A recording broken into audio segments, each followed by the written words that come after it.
Hey everyone, Charlie Morgan here, and welcome to the mindset training in this program. Now, this video is called Achieving Omniscience, and omniscience means all-seeing. And what we're going to be doing in this video is learning how to see. And I don't mean physically, as in like opening your eyes. You're probably already aware of how to do that. I'm talking about something far more advanced. I'm going to teach you how reality works. I'm going to teach you how you perceive reality, and I'm going to show you how your life kind of manifests to you. Now, what I can tell you is that I have become a rich man at a young age. And the reason that that happened was not to do with my business strategy. It was not to do with my sales script. It was not to do with my appointment booking systems. It wasn't to do with my ads. It wasn't to do with my business structure or model. It was all to do with my mindset. 80% of your results in business will come from your mind and how you see the world. And I know that right now that you don't understand that that's how it works, and you might not believe that, and you might think all you need is the script or the email systems or whatever. But trust me, as someone who's actually done this and has actually completed this journey and gone from broke to multi-millionaire in 7 years, this works. And what I'm going to do in this week and over the course of the next few videos with this mindset training is share and part with you everything that I know about engineering your mind and altering your perception of reality in yourself so you can get rich and get what you want. I cannot stress it enough. I have completed the journey of mindset. Okay? Gone from being no one, broke, dropout, loser, 18-year-old, to going on effectively the hero's journey with this training and creating a 10 million, 20 million a year business and actually becoming successful. So I've done it, and I need you to pay attention, because this week 2 training is by far the most impactful thing that you will ever experience. Because I went through some mindset training when I was starting my business, and that thing basically changed my life, and I watched it 100 times and literally just over and over again, like repeatedly, non-stop watched it, and it got me to the point where I am now. And so what I've done is I've taken that training and I've fleshed it out and I've made it 10 times better, and now I'm going to share it with you. And this has not been an easy task. This video alone has taken me 3 months to build because of the level of complexity surrounding it. This video and the next video, the one you're going to watch next, by far some of the hardest recording I've ever done. And that's saying something, because I've done my 10,000 hours of program recording, in terms of making videos. So without further ado, let us achieve omniscience and learn how to see. So here's what we're going to cover in this video: objective reality, observation mechanisms, subjective reality, paradigm, the black flower analogy, paradigm variance, reality ladder, experiencing experience, and experiences explained. You'll notice that this video is pretty long.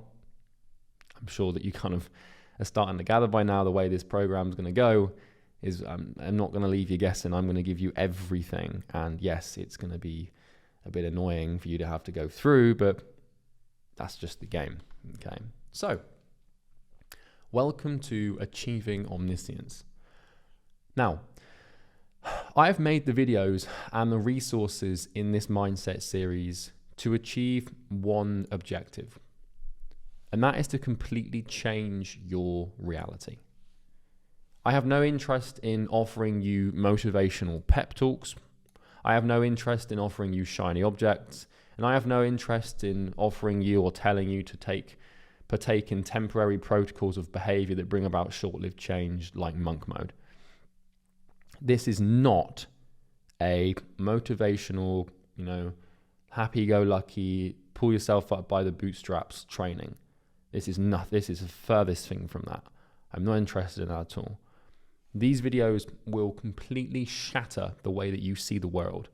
They're going to totally break down your current state of perception, identity, and worldview so that something new and better can be built out of the rubble produced by the mental wrecking ball that is this module. Now, excuse the poetic nature of this sentence, but I am going to blow your mind. And I'm not just going to blow, you're not just going to walk away from this thinking, wow, that was cool. You're going to walk away from this like, with like a mild existential crisis. If you don't leave today's video and the next video with some discomfort of like the fact that you haven't seen the world like this before, then I haven't done a good job here, okay? Now, a little warning. If you are not prepared for drastic, irreversible, positive change, then I want you to leave this video and program and come back when you feel like you're ready. Because this video here, week 1 was important. The foundations and the business foundations, that's important stuff. You need to know that, and it's imperative to your success. But this video, this mindset training here, this week, this series, this sales transcendence training, this video marks the change of the rest of your life. Okay? It really does. Like, if you get this stuff right and you pay attention and you watch this hundreds of times over and over again, this thing, if you let it, will completely change your life. And I know it will, because it did for me. I'm not theory crafting. I'm not coming up with some woo-wah stuff. This is practical observations that I have made, going from 0 to having made multi-8 figures and living the life of my dreams, okay? And I have no doubt that this paradigm will get me to $1 billion. Now, after watching these videos, you and your life will not be the same, and these videos will set off a chain reaction of thoughts, ideas, and beliefs and behaviors that will take you on a journey towards success and prosperity. You have been warned, okay? It's like Pandora's box. Once you open it, there's no closing it. Once you understand and, comprehend the contents of this content, you will not be able to go back to your old life, okay? The videos here in week 2 exist to change your reality. It's entirely possible to completely manipulate and adjust your reality according to your wishes. But the question is what is reality? Because in order to change reality, you must first understand its nature. You've got to understand where it comes from and your relationship with it. I intend to show you how to bend reality to your will, conquer it, subdue it, and make it so that the future unfolds in a way that you design and control. So how the hell am I supposed to help you change your reality, change your life, if you don't understand what reality is in the first place? So that's the purpose of this video, is you coming to terms with the first principles of reality and how this thing actually works, okay? Now, this is serious business. This isn't some woo-wah, happy-go-lucky spiritual crap. This is real, hardcore, heavy-hitting information that took me from $30 a day to $30,000 a day in just a few years. In fact, the other day, I made $90,000 in one day. And that's becoming more common now. We're getting to this multi-8 figure point. I wasn't super smart, nor was I super talented. I wasn't born with it. I simply implemented the life-changing advice I will be sharing with you throughout the next few videos as we go through this module. Now, the difference between a successful student of mine and an unsuccessful student of mine is how closely they listen to the following series of videos in this week 2 self-transcendence mindset training. And I want you to follow it religiously, because the information in this thing took this guy here from nothing to someone who actually made a lot of money. So let's get into it. So the first thing that we're going to do here is understand what reality actually is. So we're going to start with objective reality, and this is going to take a minute or two for me to explain, so strap yourself in and pay attention. Let's begin. Pay attention, full focus, full force. I don't want you watching this thing in 2 times speed with your phone on your desk. Take this seriously, okay? Okay, reality is defined as the sum of everything that exists in the perceivable universe. Now, the cool thing about reality is it exists in a pure form called objective reality, okay? Now, objective reality is basically reality unobserved by a human. This is the state of things as they actually exist, okay? Objectively. Here, nothing has meaning. Things are just as they are. Nothing is anything. In objective reality, nothing is warped by human perception, bias, or belief. So imagine the world existing, the physical world existing, and the abstract world existing without any human to observe it. Just imagine that for a second. There would be no judgments. There would be no identities. Nothing would be tall or short. Nothing would be long. Nothing would be anything. Nothing would be. Things would just exist as they are without us biasing them. Now, that sounds a bit confusing, so I'm going to give us examples. Don't worry. Imagine the world with no humans to observe it. Nothing would be anything. Nothing would be big or small. And you might be thinking, well, no, because, if Mount Everest existed, it's big. It's like, well, why? If there's no human to observe something, that thing isn't anything. It's like Mount Everest is just Mount Everest. It's not big or small. It's just a mountain that exists. In the same way that nothing would be right or wrong. Nothing would be good or bad. Let's say that, if lions and gazelles existed and a lion hunted a gazelle, that without a human to observe it, if you remove yourself and you remove everyone, all that's happened is a lion's eating a gazelle. It's not evil or good or bad, or it's not anything. It just happened, right? With no human to observe something and cast a subjective perception, things simply exist as they are. And this is called objective reality. Now, in theory, objective reality exists, but it's really difficult for us to comprehend the idea of things existing as they are without being anything, because all we ever know is our subjective perception. And so, let's take the Atlantic Ocean. The Atlantic Ocean exists as a component of objective reality, but without a human to observe it, it's not anything. It's not like, okay, well, the Atlantic Ocean is, next to America, or it's off the coast of the UK. Because America and the UK are just things that we've created to name land masses. Same thing with like the Atlantic Ocean. It's not deep, it's not vast, it's not wide, it's not blue, it's not anything. It just exists as it is. Words like wide, deep, blue, off the coast or whatever, these are things that we've created to interpret and comprehend the objective to create a subjective experience. And the reason that this is important for you to understand is because the world exists in a pure form. Like, you need to understand this. It exists in like its pure, rawest form of truth. But the issue is what happens is when we observe reality, is we observe it through our paradigm and through our lens, which is what we're going to talk about in this video. And most people, and a lot of people, have paradigms and lenses that aren't particularly accurate, and that creates lots of problems for us, which is what we need to correct. But the only way that something can be anything or mean anything is for a human to observe it. So, let's take $1 million, right? Well, without a human to observe $1 million, it's not a lot of money, and it's not a small amount of money. Like, $1 million is not a lot of money, and it's not a small amount of money. It's just $1 million. Like, think about that for a second there. Like, if you remove the human, it's just $1 million. It's not a lot, it's not a little, it's not good, it's not bad, doesn't make you happy, doesn't make you sad, it just exists. And the same example as earlier, without a human to observe it, Mount Everest is not big or small, it's just Mount Everest. Then you might be thinking, well, of course it's big. It's the biggest mountain in the world. But that's just what we think, right? And objectively, yes, it is the biggest mountain in the world. But the concept of biggest or big is a human construction.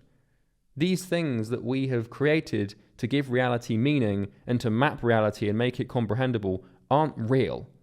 Like, the idea that one mountain's bigger than another doesn't exist in nature. Mountains are just, geological formations as a result of time and, events. It's like, big doesn't exist. It's just something that we create, right? And without a human to observe it, a pepper, let's take a Carolina Reaper, like a spicy pepper. Peppers aren't spicy, they're not mild, they're just peppers, right? So, they're not these things objectively. Now, to us, Mount Everest is big. $1 million is a lot of money. Peppers are spicy, okay? Our reality, our subjective experience is that those things exist. But my point here is that you can remove, in your mind, you can remove the human, and we can take an abstraction here, and reality can exist in its purest form without judgment. You might be wondering, what the hell does this have to do with making money? Trust me, it will all come full circle in the next couple of videos, and it will all make sense. And without a human to observe it, gravity isn't strong nor weak. It's just gravity. So you might say that, on the, like out in space, like gravity is really weak. There's no gravity. It's like, well, that doesn't mean anything. That's just something that we've created, right? And without a human to observe it, the Pacific isn't deep or shallow. It's just the Pacific. It just exists. And without a human to observe it, democracy, or the concept of democracy, isn't good or bad. It's just democracy, right? Without a human to observe it, an explosion isn't loud or quiet. It's just an explosion. Like, you might be thinking, okay, well, let's say that an atomic bomb dropped and, no one was there to observe it. And, you'd probably say like, oh, but, the explosion's going to be loud. And it's like, well, sure, if you're there to observe it, then it's loud to you, right? But let's take a cosmic being, an alien, and to them, an atomic explosion could be quiet. And what this means is that if something is up for subjective measure, then its interpretation is not real. It's very much real to you, but in the objective eyes of the world, it's not real. Like, an explosion isn't loud or quiet, it's just an explosion. But the second that you get a human to observe the explosion, it becomes loud or quiet. So only by adding an observer to an event do we give it meaning. Before the observer's there, it just happens. Okay?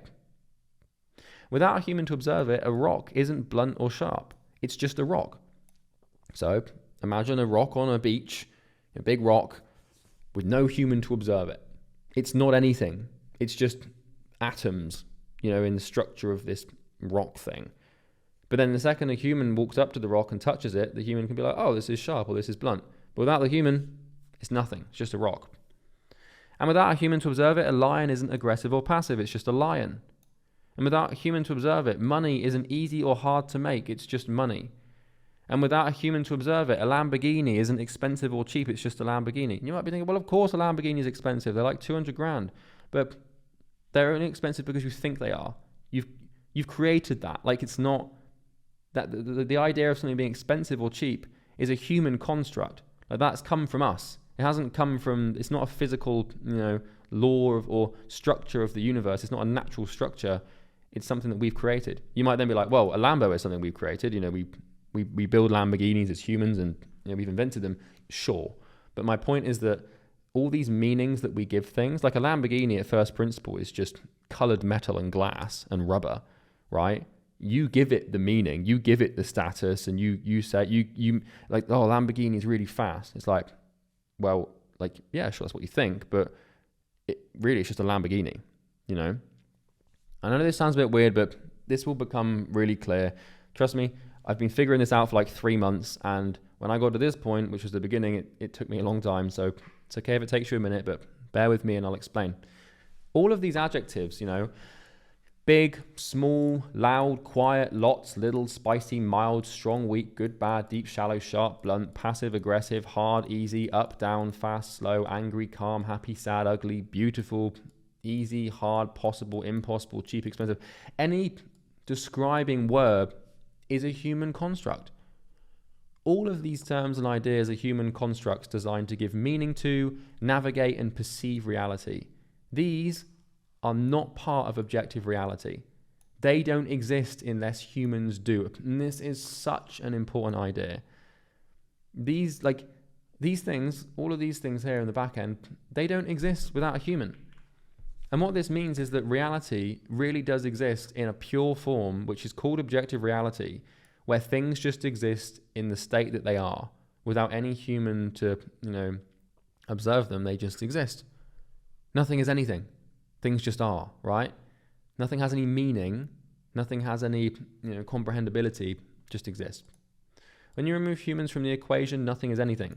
Nothing has meaning. Things just exist as they are, unaltered by our perception and unconnected from everything else. And this is what I mean when I say objective reality. Now, reality as a whole, objective reality, is made up of components. Okay, so when you make an observation, or when you experience something, you're experiencing a component of reality.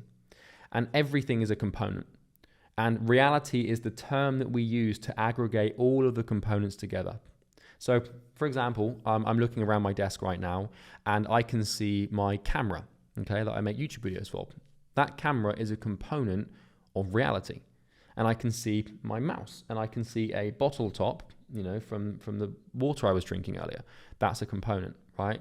I can see my monitor. Anything that you can observe or comprehend is a component.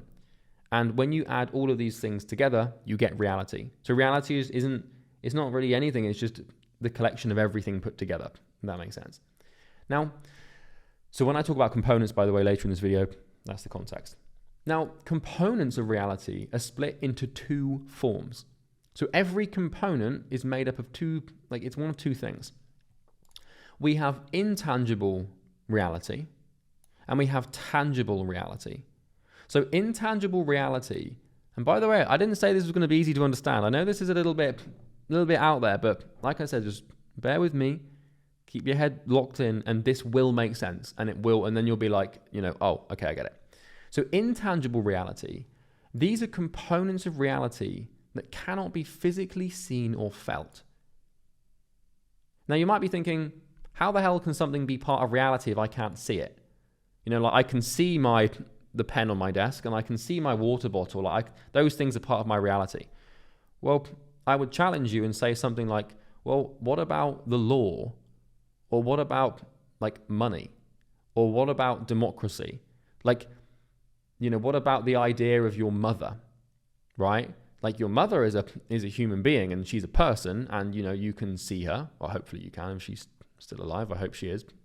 You can see her and you can touch her, right? And she's real, very much real. But that's just her body. But the idea of mother or father or family or friend is intangible, right? So the point here is that there are things that exist in reality that cannot be physically seen or felt. And they're very much real.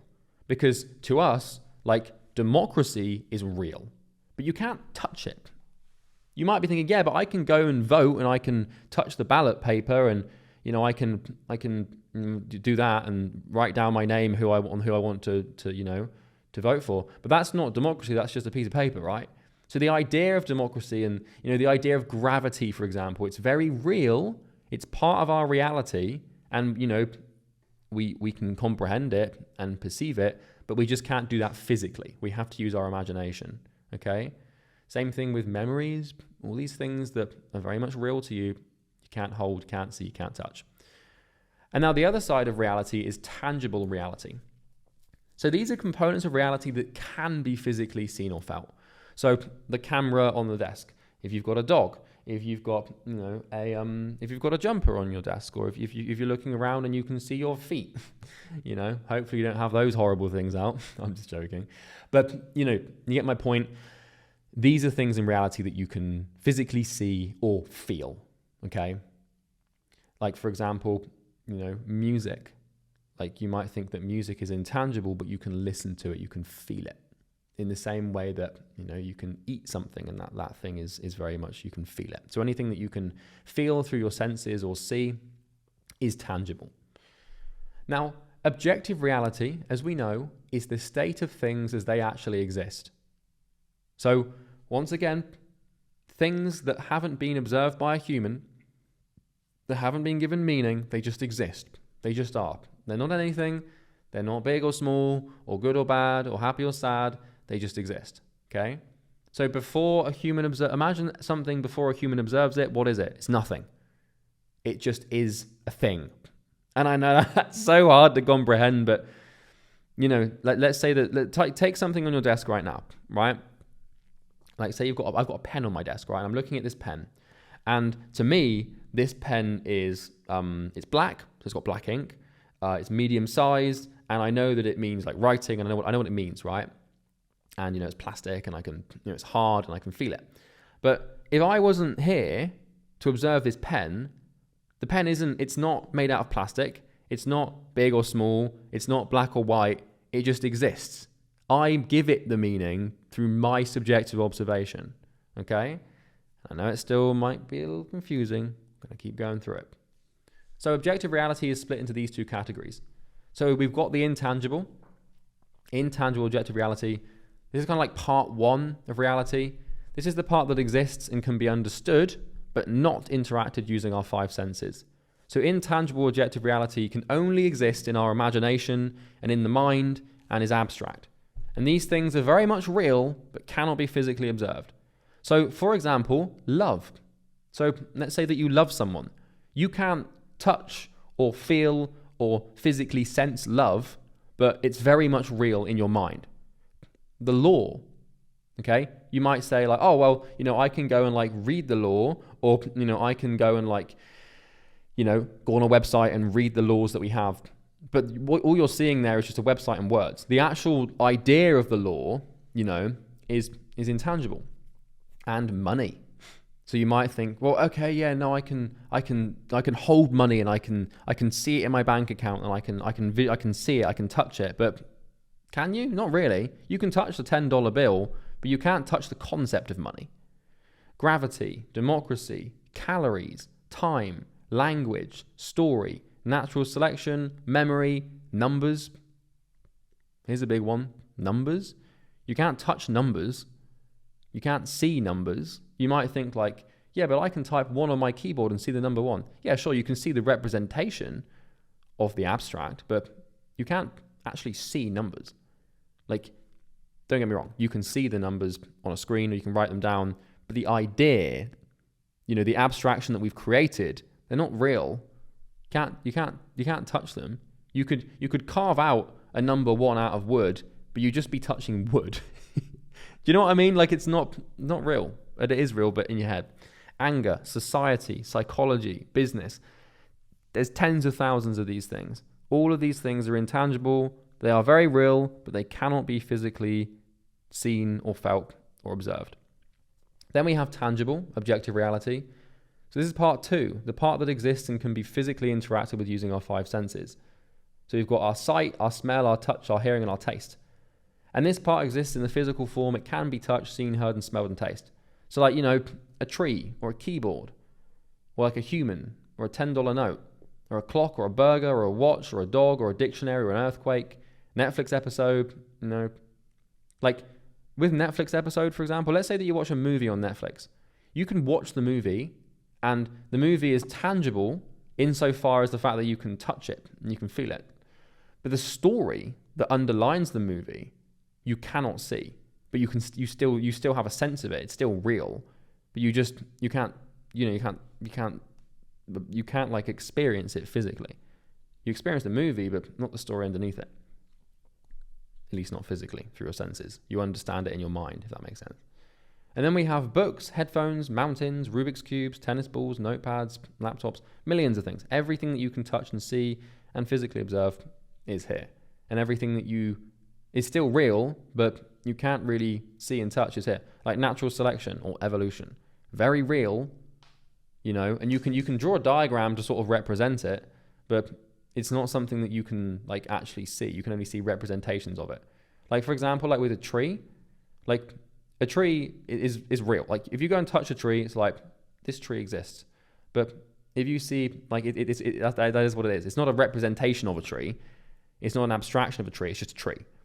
But with natural selection or evolution, you can observe a diagram, but that diagram represents the abstract, right? In the same way that the movie represents the story. So you can physically observe the movie, but the story is something that exists in your head that you follow along with. In the same way that language is an abstraction. So the words that we use and writing things down and stuff, you can read the words, but they represent the language. Okay? Now, the sum of all observable components, intangible and tangible, make up what we know as objective reality. Okay? So all you need to know for this section is that reality exists in a pure form of truth, unadulterated or unfiltered by human observation. The reality exists as it is, and without a human to observe it, it's not anything. And there are 2 forms of objective reality, the intangible and the tangible, the things that we can touch and see and the things that we cannot touch and see, okay? Now, the question is how do we observe reality? Like, how do we give things meaning and understand the world? Because, it's a pretty remarkable thing here because, like if I've got a bottle on my desk here that I can see, a bottle full of water, and I can observe this thing and I can interact with it.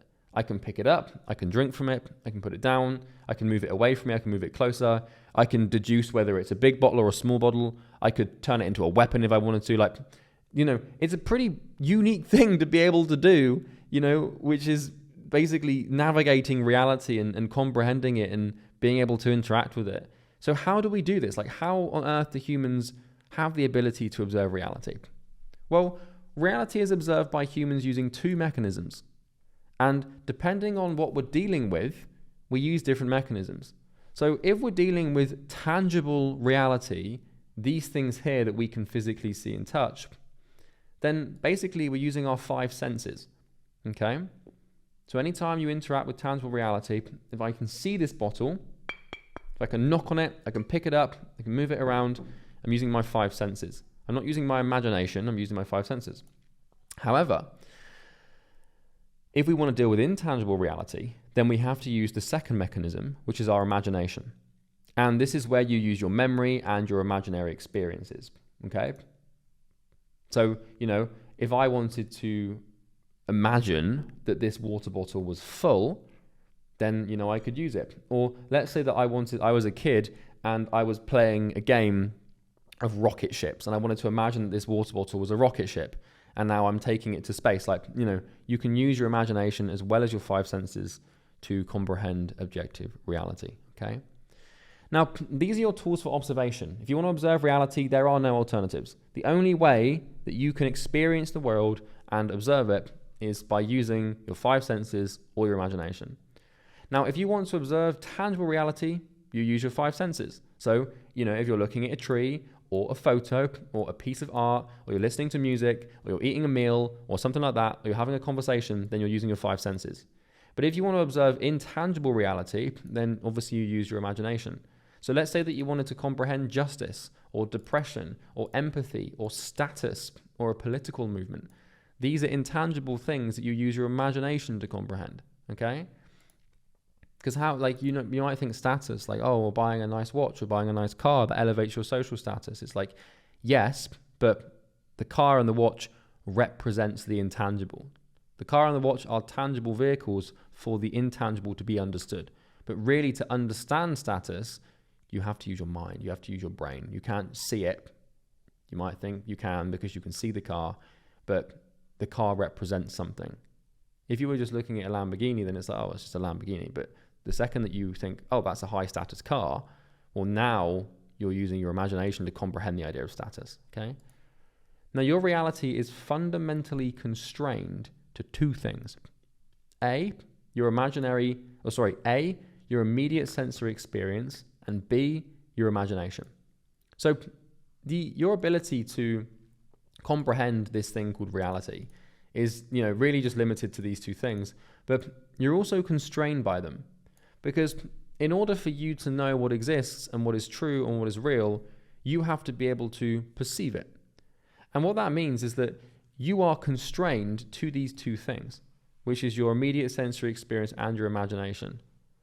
And so this is kind of unique because let's say that you grow up in the jungle. Let's just say you grow up in the Congo jungle in Africa. And you grow up with your parents, but you have no contact with the outside world whatsoever. You have no concept of money or society or civilization. You just live in a really small tribe and you've never seen another human. You've never seen a plane. You've never seen anything at all.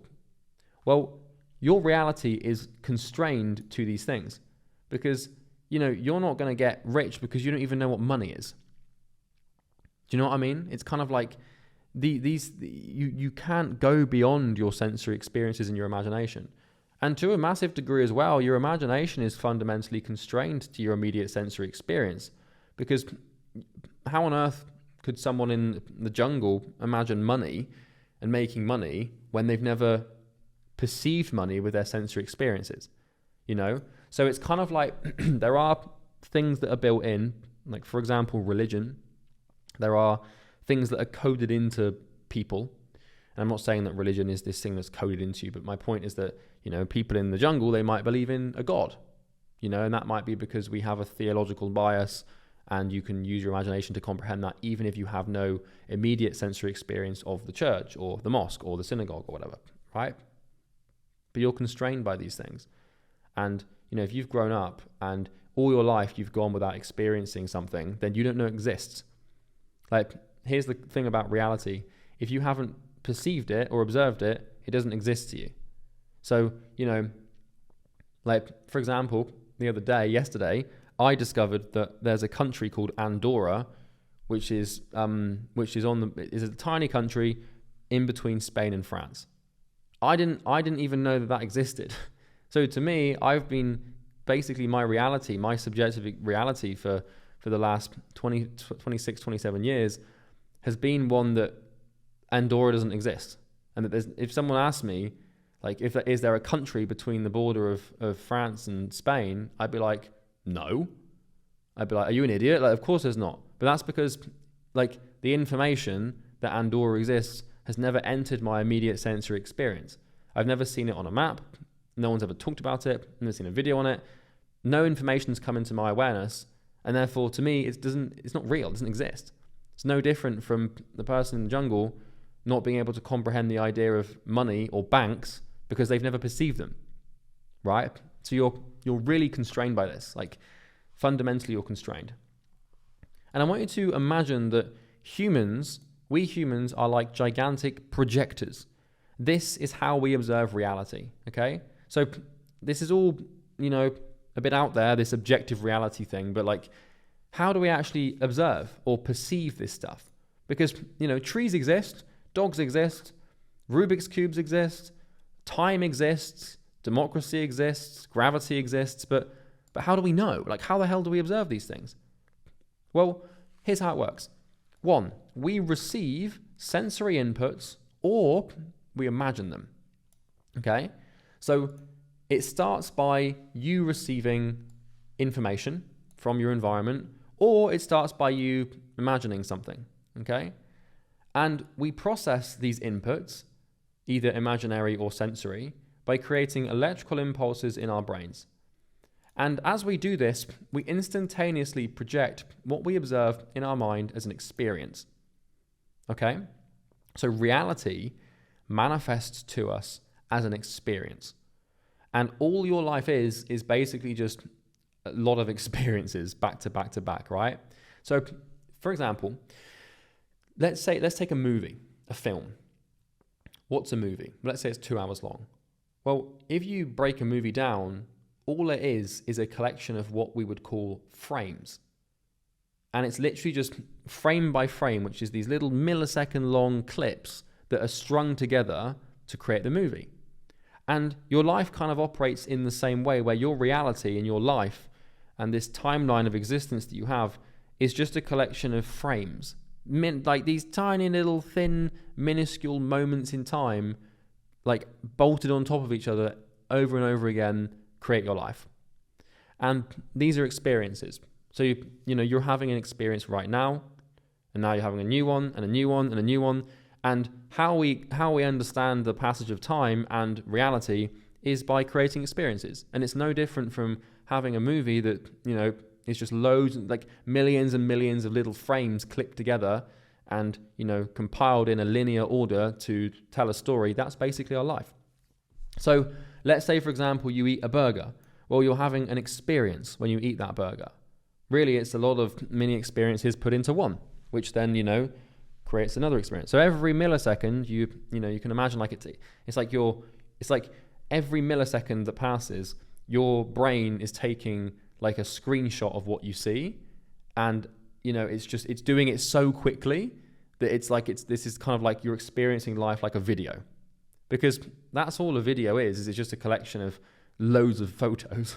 And if you don't believe me, then you can go and slow it down and it's just frame by frame. These things are clipped together.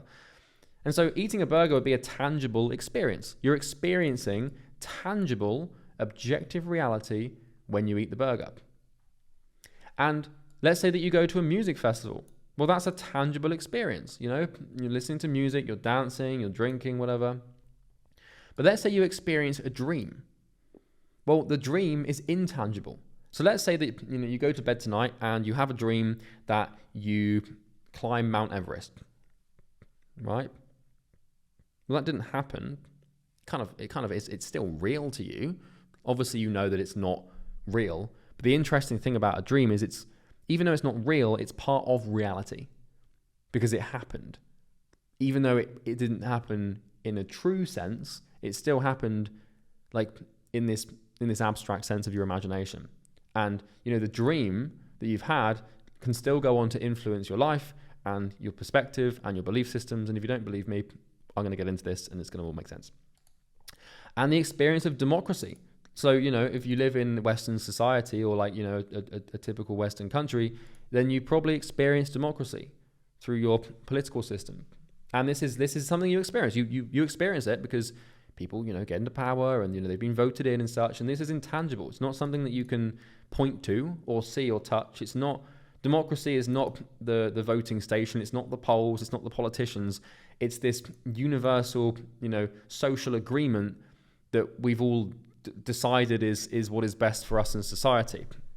It's very much real, but you can't touch it and you can't see it. All you can touch and see are physical representations of it that deduce your understanding. And this, my friends, is called consciousness.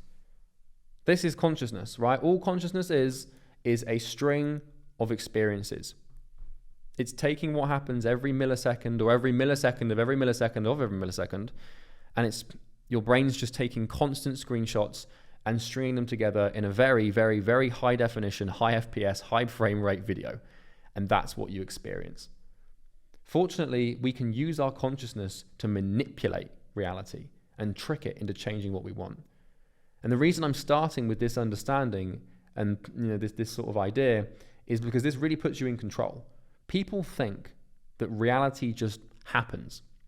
And people think that their life and the way that they live and their reality is just this thing that's just been forced upon them by the universe, and they're not in control. And that's just, it is what it is. Everything happens for a reason. That's just life.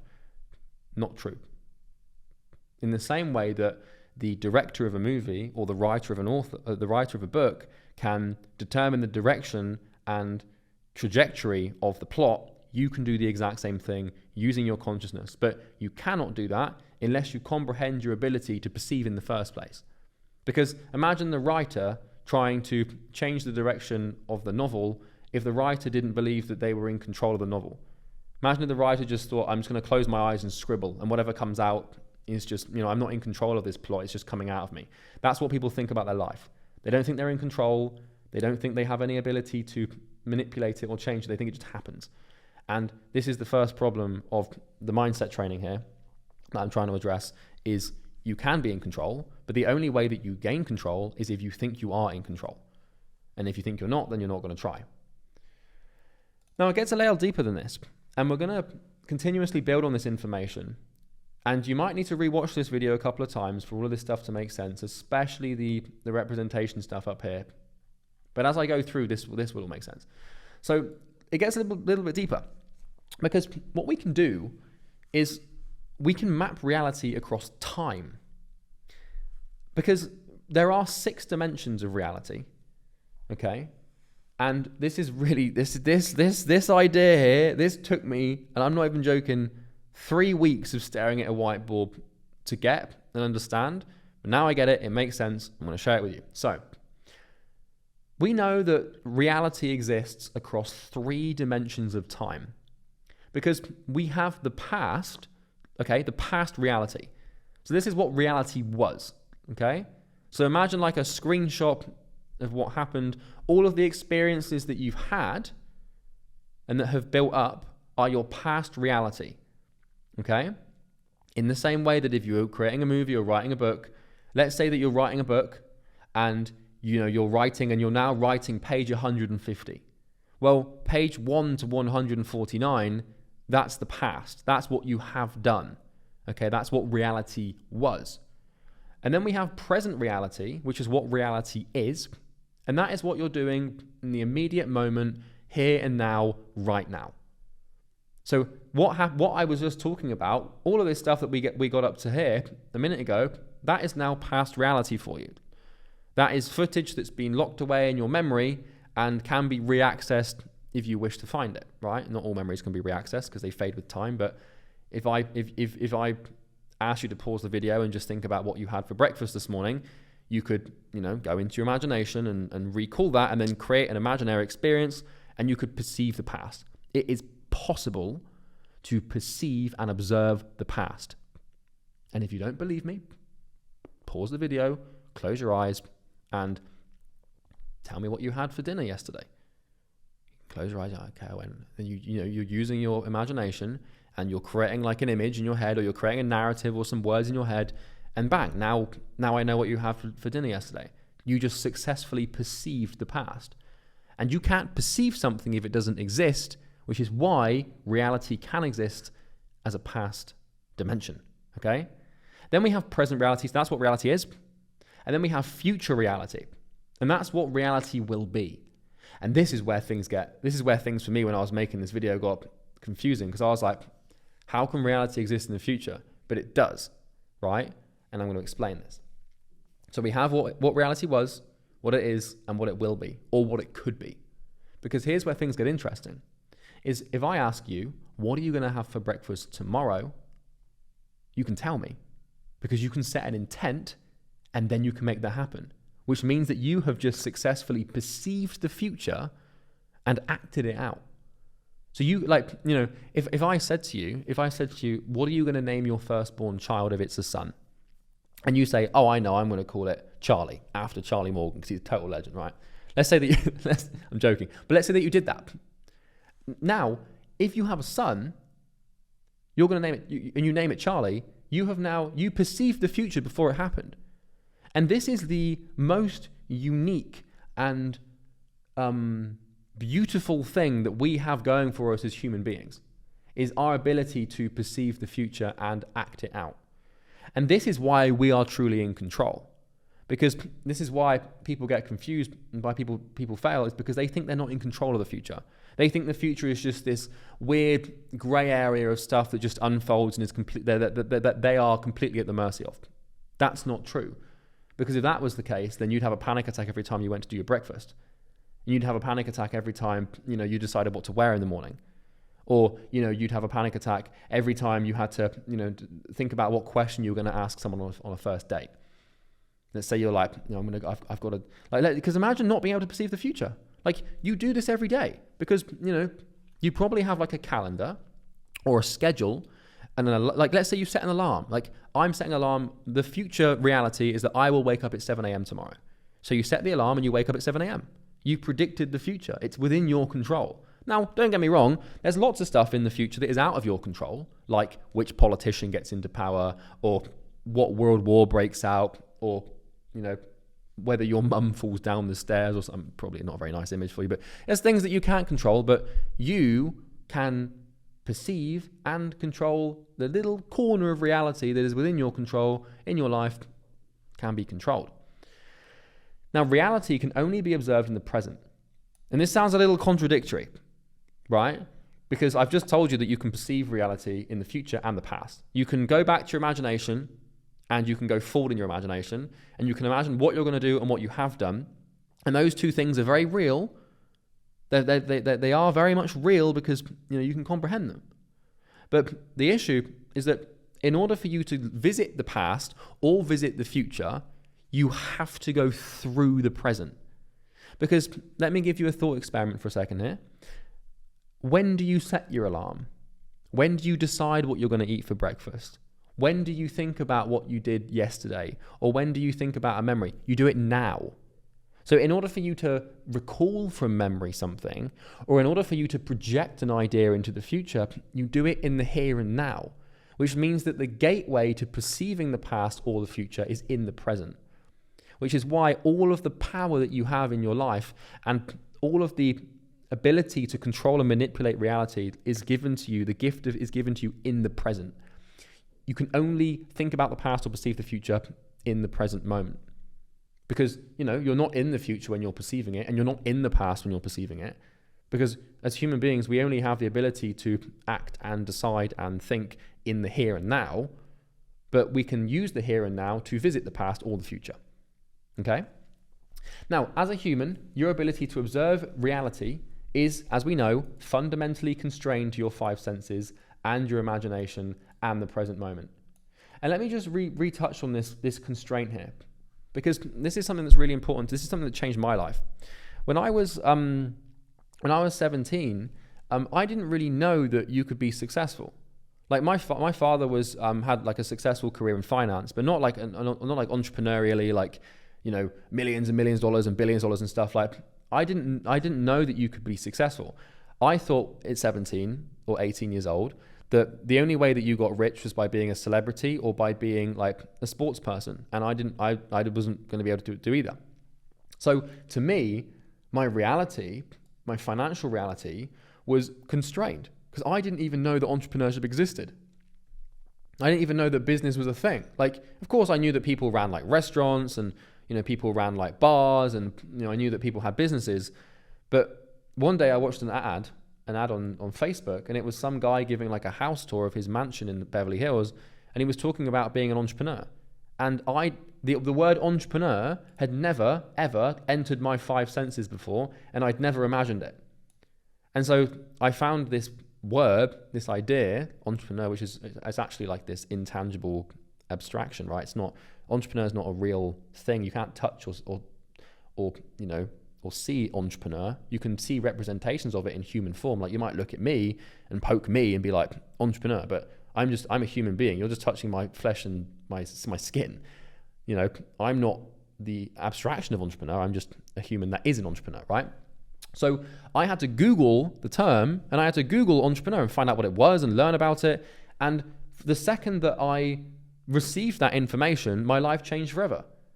It's kind of like, you know, it's like living in the jungle and, you know, being like everyone dying really early, and then it's like discovering antibiotics in the jungle. It's like until you discover it, you can't use it and you can't act it out. But anyway, you know, this is why like I'm making this training, and I want to make it clear to you that a lot of the reason that you're suffering right now is because there are things that exist that would help you that you don't yet perceive. You are yet to, like, you might think that what you perceive and what you experience is everything that you ever could, but it's not. There are things out there, there are pieces of information locked away that you can find that will completely alter the course of your life. Completely. This is the critical information argument that I was making in week 1. And the present moment, here and now, as I'm speaking, as you're listening, as you're having this experience, is the gateway to the observation of the past and the future. Understand, you cannot experience past reality and you cannot experience future reality unless you're in the present moment. If you want to imagine or observe the past or future, you can only do it in the present moment. And if you wish to observe past reality or future reality, you've got to do it through the gateway of the present. You can't observe without being in the present. And this is kind of what it looks like, right? So, you know, we really are constrained by our immediate sensory awareness and our immediate imaginary awareness. And like, you can't go, I know this is like, I'm repeating myself here, but you can't visit the past or the future without being, and I know that I'm not saying that you have like the ability to be like a time machine. Obviously you can't go to the future in the sense that, you know, you can't physically take yourself to a place that time has not yet elapsed.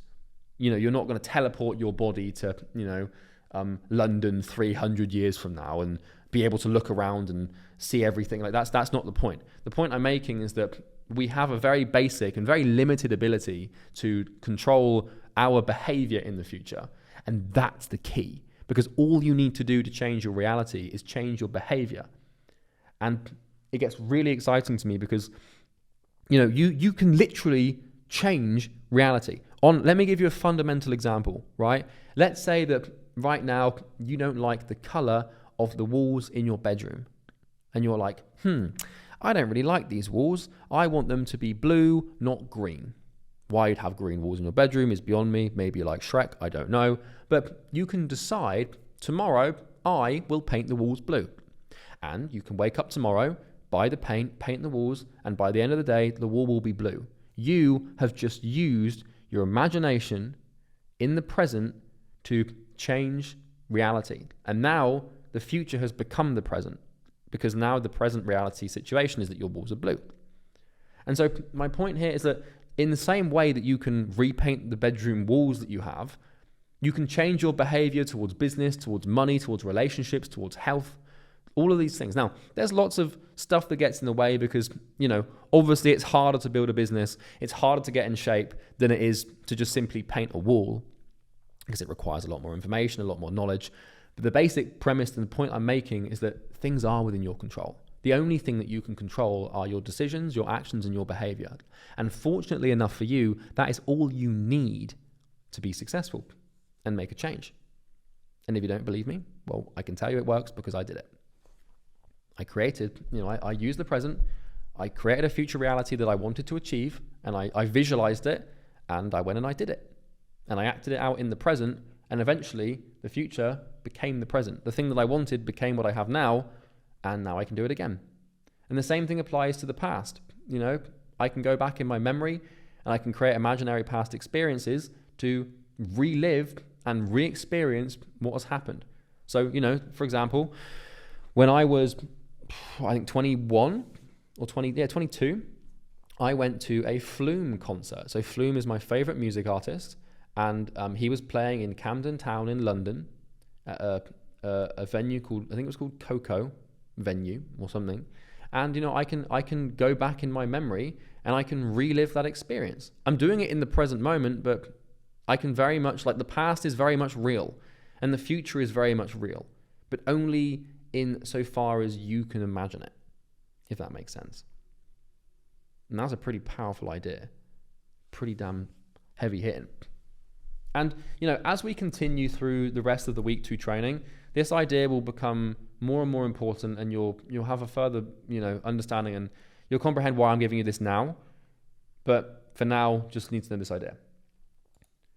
Now, because we have 2 forms of reality and 3 time frames, we can observe reality in 6 different dimensions.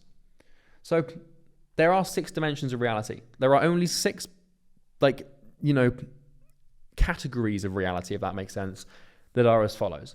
So the first 3 dimensions fall into the tangible category. Remember, we've got here tangible, intangible, and tangible. So we've got 2 forms, and we've got 3 dimensions of time. So if we times 2 by 3, we get 6. And so when you make an observation, and when you observe and experience reality, you're experiencing one of 6 forms, and that is it. There are no other forms that you can possibly comprehend reality in. It's one of these 6 forms.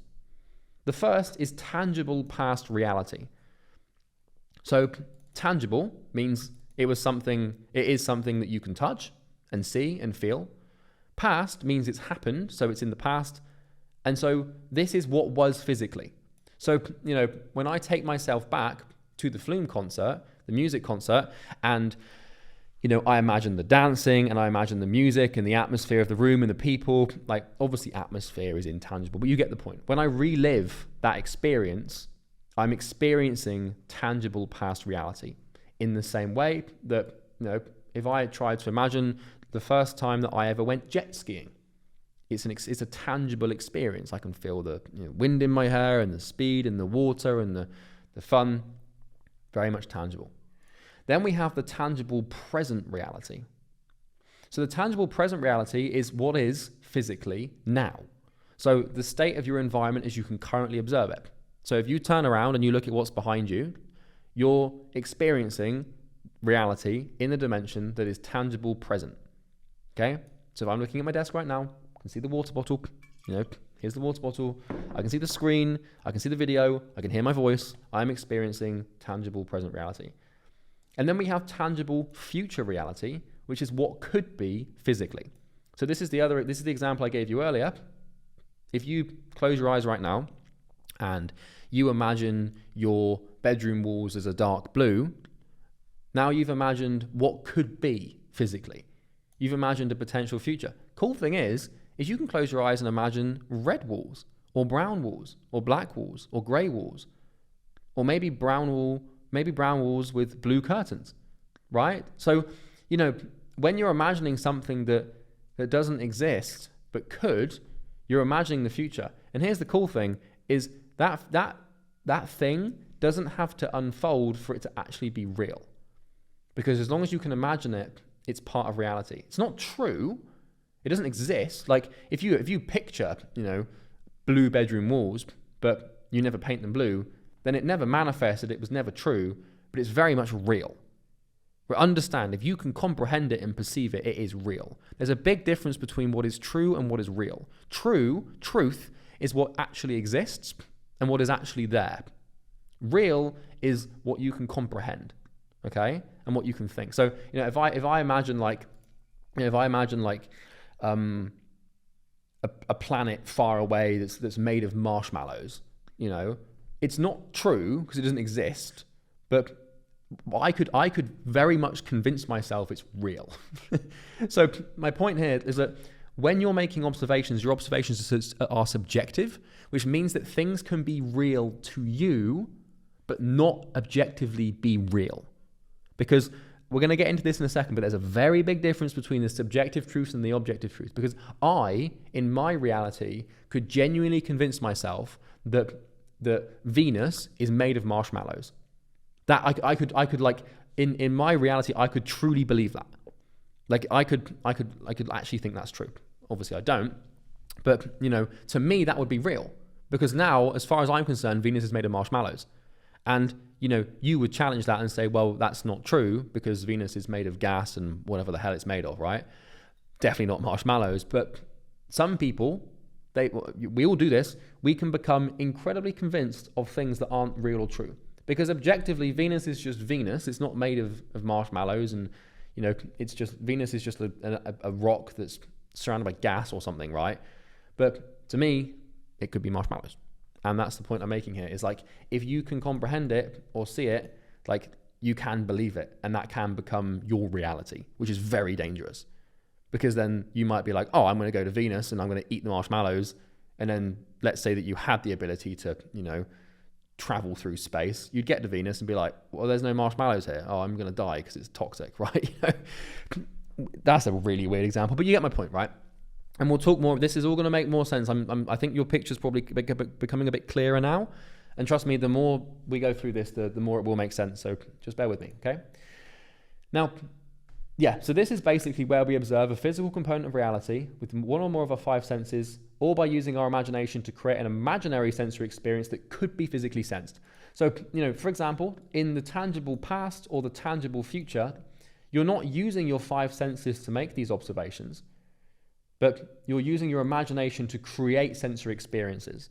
So, if I ask you right now, can you please close your eyes and remember, what's an example I could give you here? Like, can you close your eyes for me and just remember Gangnam Style, the song Gangnam Style? Well, what you're going to start doing is you're going to start playing it in your head, even though there's no stimuli, you're not listening to the song. You can probably in your head start bobbing along and start singing it in your head and remembering the melody. And so what you're doing is you're experiencing, well, technically you're experiencing present reality my point there is that you can create imaginary sensory experiences, right? And this is very much possible. If I ask you to imagine what could be physically, like, hey, I want you to imagine that your bedroom walls are red. It's like, well, you can close your eyes and then you can see the red paint and you can see your bedroom, and you can't see it because it's not real, but you can create the experience in your head as if it is real, and you can create the sensory experiences using your imagination. So anytime we observe the tangible, it's either going to be in the past, present, or future. And to do this, it's something that we physically sense, whether using our five senses or using our imagination. If you turn around now and you observe something, then you're using your five senses in the present. Now, some examples. So, what color your bedroom walls used to be is, you can close your eyes and imagine what color your room used to be, and then what color your bedroom is now, and then what color your bedroom could or will be in the future. So, these things are all very much part of reality, but across different dimensions, okay? And like I said, just because it doesn't happen doesn't mean that it's not part of reality, It's like, it's kind of like if you, let's say you were going to have a child, and tragically your wife miscarried, which would be awful. Like, it doesn't mean it didn't happen. Like, just because the baby wasn't born doesn't mean it wasn't real and didn't exist in your mind as a child, right? A lot of mothers, after they go through this, it's kind of like they've had the child, but it's still part of them and part of their reality, but it's just not there because obviously it passed away, which is terrible. But you get my point. And tangible past reality could be like, what did Drake music used to sound like? What does it sound like now? And what could it sound like in the future? So I could ask you, if you were a massive Drake fan, I could be like, hey, can you draw up a potential future Drake song for me and what you think his music could sound like in a year? And you could close your eyes and maybe think of what a Drake song could sound like. Now, it's unlikely that is actually what it's going to sound like, but my point is that you could comprehend it. And for a second, it could be real to you. Just because it doesn't manifest doesn't mean it's not real, at least not to you subjectively. And it will become clearer as to what that means shortly here. Because really, what is true objectively is only the present and the past, because the future hasn't happened yet, so it's not, it's not real. But my point is that you can make something feel real by imagining it. And, another example, pretty interesting trend recently, tangible past reality. What did Mark Zuckerberg used to look like? You can close your eyes and you probably have an image of what Mark Zuckerberg used to look like. You can close them and picture it. And therefore, you can observe the past in tangible form. You can't, you could obviously go and look up a picture of him or something, but you can do it with your imagination as well. And tangible present reality, which is what Mark Zuckerberg looks like now. So you can literally just go and observe. You could probably go to, well, I wouldn't advise you do this. It probably wouldn't be worth your time, but you could go to Facebook's offices and, sit down with the Zuck and see what he looked like and be like, oh, that's what Mark Zuckerberg looks like, right? But then tangible future reality, what you could do in your imagination is you could imagine what Mark Zuckerberg would look like in the future. So, let's say that you were like, tomorrow I'm going to punch Mark Zuckerberg, which I would not advise that you do because you'd probably get in a lot of trouble. But let's say that you were going to do that. Then what you could do in your mind is you could imagine Mark Zuckerberg with a black eye and say, that's what he's going to look like after I've punched him. And then you could, in theory, go and punch him and give him a black eye, which means that you observe the future and then it came true because of your behavior, right? So, it can be real in your mind before it's real in reality. And the only way that happens is if you can discern the cause and effect relationships between what you have to do to make something happen. So, if you think about the future with me for a second here, think about your goal and what you want, which could be let's say you want to make $10K a month, $10,000 a month, right? Well, what I can tell you is $10,000 a month is something that you can perceive in the future. It's not necessarily, well, you could perceive it as tangible, I suppose, because you could see it in your bank account, right? But $10,000 a month is there are things that you can do, there are behaviors that you can take that will actually make that happen and force that to manifest. And if that wasn't true, then no one would be able to do it. But a lot of people have done it and do it and can do it. And therefore, in the same way that if you wanted to give Mark Zuckerberg a black eye, all you'd have to do is punch him. If you want to make 10K a month, all you've got to do is the things that help you make 10K a month. And it really is that simple. If you can perceive it and it's within the laws of nature and, God or the universe gives you the gift of life and enough time to accomplish it, then you can do it. Which is, people just don't get this. Anything that you comprehend that is within the laws of physics and nature, you can be done. The only variable is time and how much time it takes you to do it. Because if you want to make 10K a month and, you die in the next 3 months, then you're not going to make it. So as long as you've got the time and the goal is, within, is realistic and can actually be achieved, then you can do it. And it's what you probably can't do is, is send a man, to the edge of the universe in a wetsuit with no spaceship. Because the laws of thermodynamics and gravity and pressure, they don't allow you to do that. There are rules and laws that we have to play by. So there are things that you can think of and you could conjure up in your imagination that just will never happen. They can still be kind of real. You can still kind of think of them and they can still be a component of reality in that sense. But in terms of what actually objectively, truly, properly can manifest, it's just as long as it's within the laws of nature and physics and, you have enough time, anything can be done. It's like Elon Musk wanting to put a man on Mars. Like it's possible.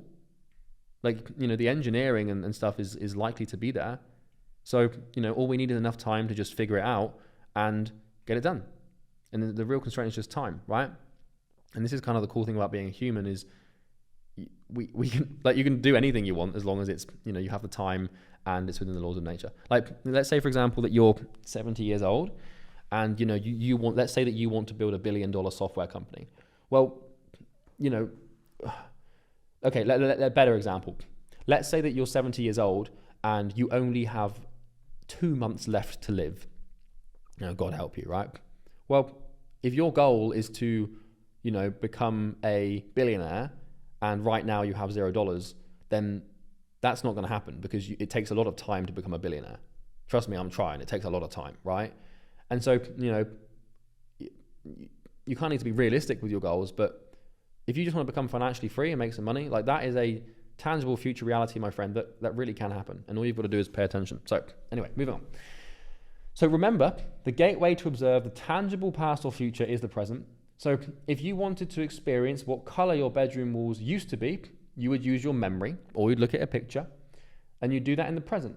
And if you wanted to experience what the color of your walls could look like in the future, then you'd use your imagination. Once again, you do this through the present. Same thing with the Drake music. If you wanted to experience what Drake music used to sound like or could sound like, then you would use your imagination and you'd be doing it in the present. Because you can't exist in the future and you can't exist in the past. You really, trust me, you can't. When you're on your phone and you're looking through your camera roll and you're looking through past photos or videos, it might feel like you're experiencing the past, which you kind of are, but you're very much in the present because you're seeing those photos in the here and now. And the same thing is true for when you're making assumptions or judgments about the future. And if you wanted to experience what Zuck used to look like, then you could visit old photos on the internet or use your memory, both of which you'd be doing in the present. And if you wanted to experience what he could look like in the future, then you'd use your imagination once again in the present. So the key here is to understand that the whole thing is in the present. Everything happens in the present moment. And, it's no different from watching a movie and all these, your life is just all these little frames, these little screenshots strung together. And all the screenshots that have happened exist in the past. And you can go and see those screenshots by looking at photos or history or your memory. And all the screenshots that are going to happen, you can't perfectly perceive them and comprehend them and predict the future. That's impossible. But the corner of your reality that you can control is your behavior and your actions, and you can very much control those things. And so, tomorrow you can say, tomorrow morning I'm going to do 10 press-ups, and then you can go and do 10 press-ups. Well, you can't control the future, and you can't possibly, comprehend what's going to happen on a macro scale, but you can decide to make your bed and actually do it. And that's kind of the point. Now, the other 3 dimensions that we discuss are in the intangible category. So whilst we can perceive reality in the tangible form, we can also do it in the intangible form. So we have the intangible past, the intangible present, and the intangible future. So this is what was, so the past, but in abstract form. So once again, remember, the intangible reality are the things that we cannot perceive. So for example, let's take democracy. So, we have the intangible past reality, which is what democracy was. So we could go and read about ancient Greece and learn about their democratic system and how that worked and how women weren't allowed to vote and it was, elected and stuff.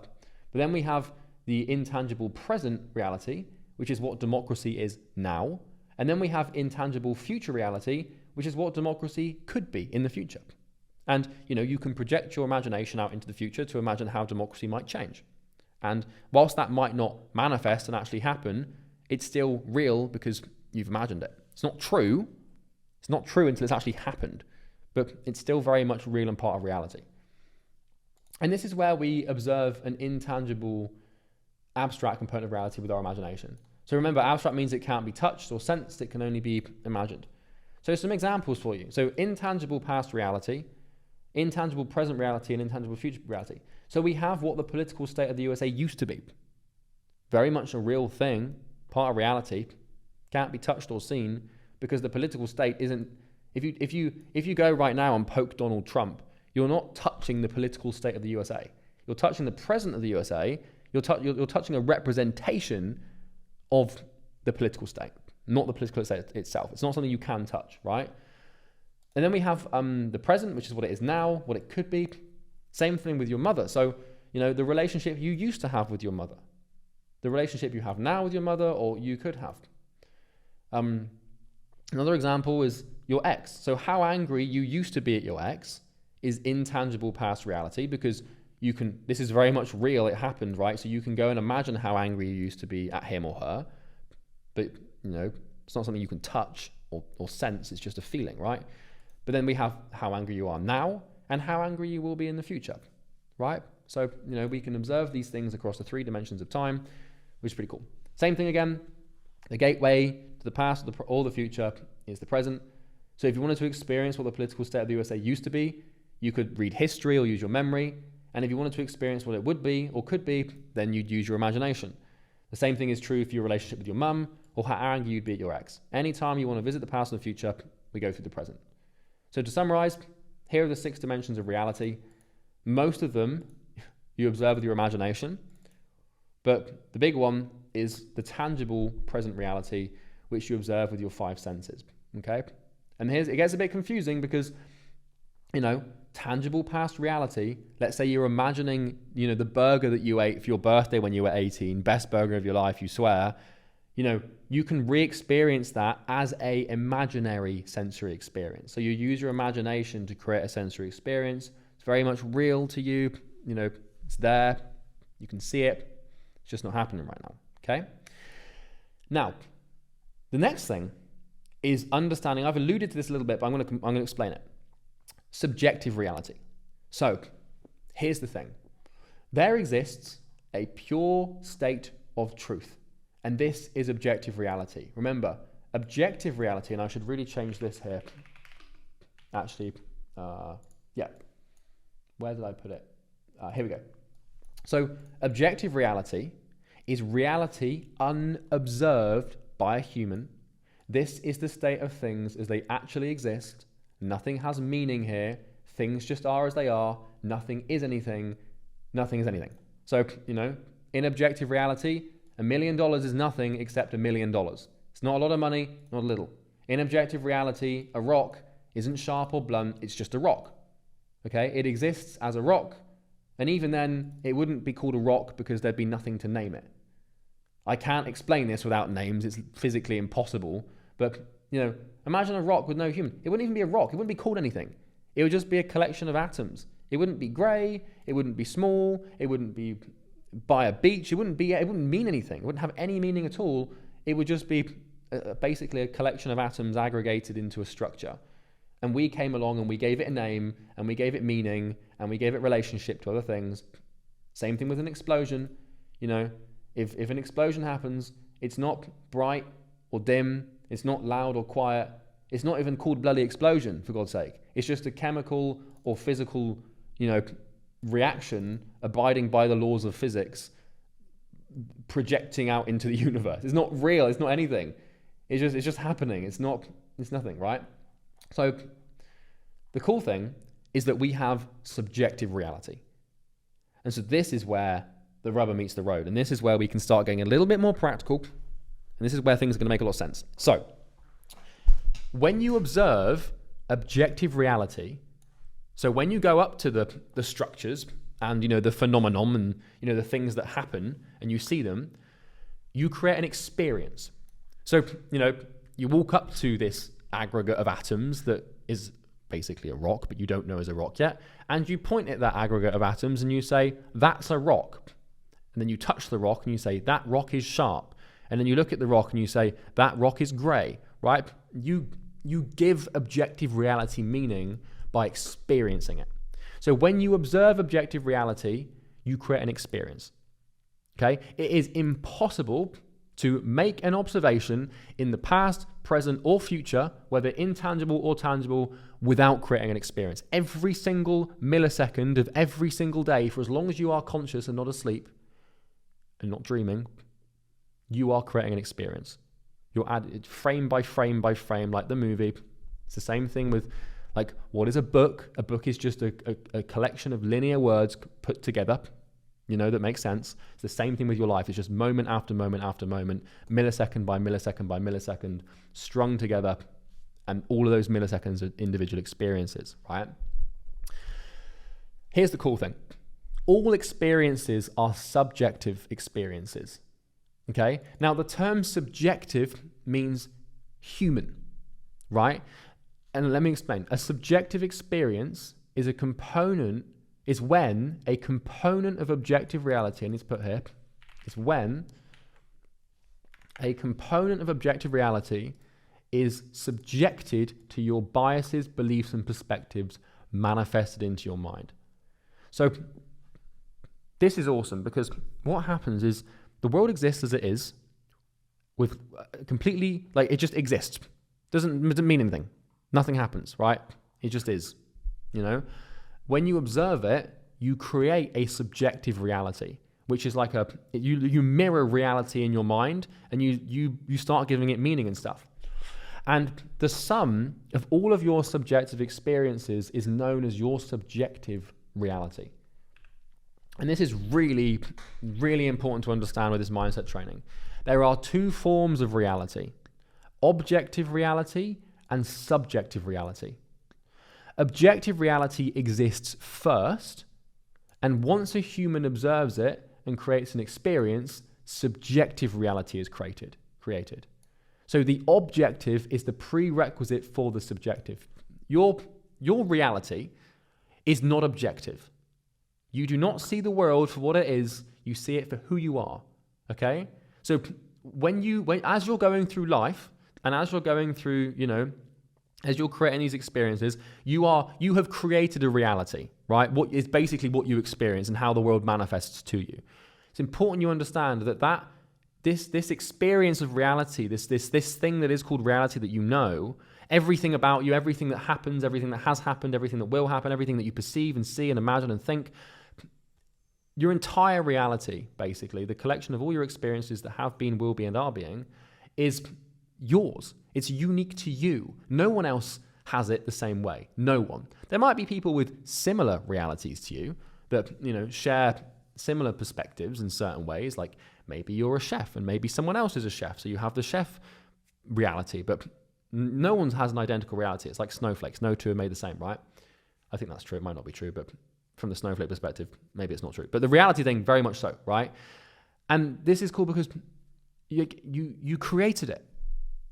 You might not think that you created it. You might not believe and understand that you created it, but the reality that you experience, you've created. Because how else could it bloody exist?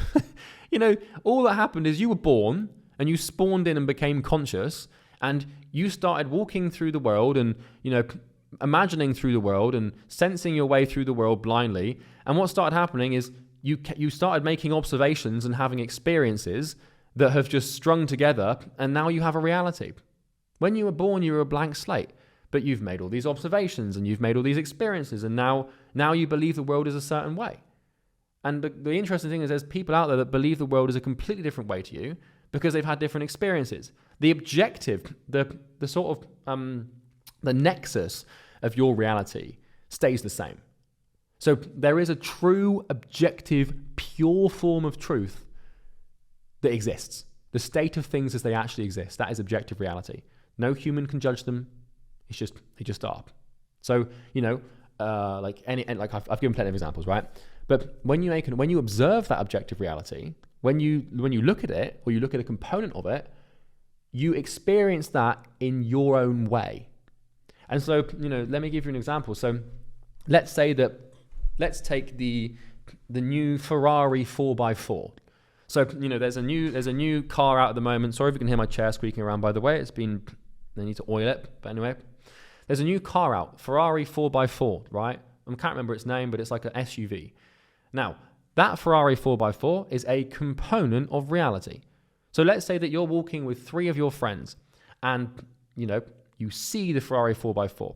So you have a tangible, present experience, which means you're experiencing reality in tangible form in the here and now. You might look at the Ferrari 4x4 and think, that's the ugliest car I've ever seen in my life. Your friend might look at the Ferrari 4x4 and think, I don't really care. I don't care about that car. And your other friend might look at that car and think, that's the worst, that's the best thing I've ever seen in my life. So 3 people have just experienced objective. The car exists. It isn't anything. It's just a thing, right? But 3 people have come along and created 3 different subjective experiences about this car. And this is what makes us humans so interesting as a species, is no one's the same. We might look the same, and hell, even identical twins can be born with genetic identity and be identical. But the reality is always different. And so we basically hallucinate reality in our own mind, and we create subjective experiences, and we see the world in a completely different way to everybody else. And so here's how it works. Objective reality exists. The state of things as they exist in their pure form. Nothing is anything. Nothing can be judged. The rock is just a rock. It's not even a rock. It's just a collection of atoms. And what happens is a human observes the thing. So a human observes objective reality, and what then happens is subjective reality is created in the human's mind. Okay? So this is how we perceive reality. The thing exists, we observe it, and through our observation, we create an idea in our head as to what reality is.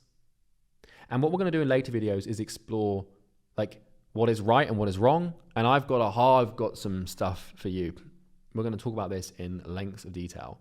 But for now, you just need to understand the basic thing. Now, here's a weird thing.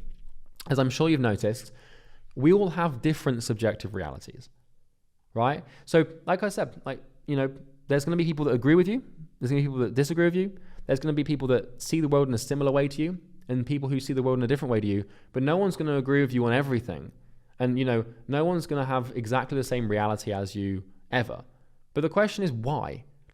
Why is it the case that, we all experience the world in a different way?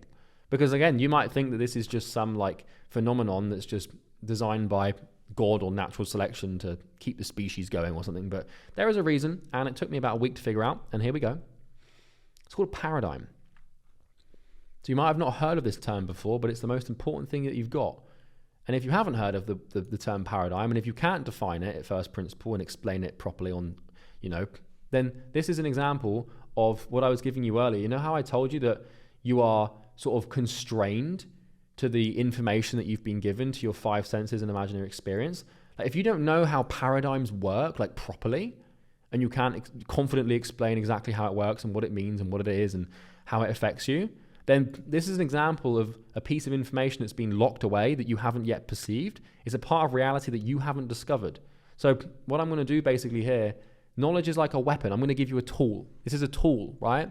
In the same way that, if you live in the jungle in the middle of the Congo in Africa in your tribe, and if you don't know money exists, and how you're probably not going to be bothered about even making money because it even exists, right? And the same thing is true with paradigms. If you're trying to become successful and get rich and do that as fast as possible with as little pain as possible, then the easiest way to do it is to change your paradigm. But a lot of people don't even know what the word means. So, example, right?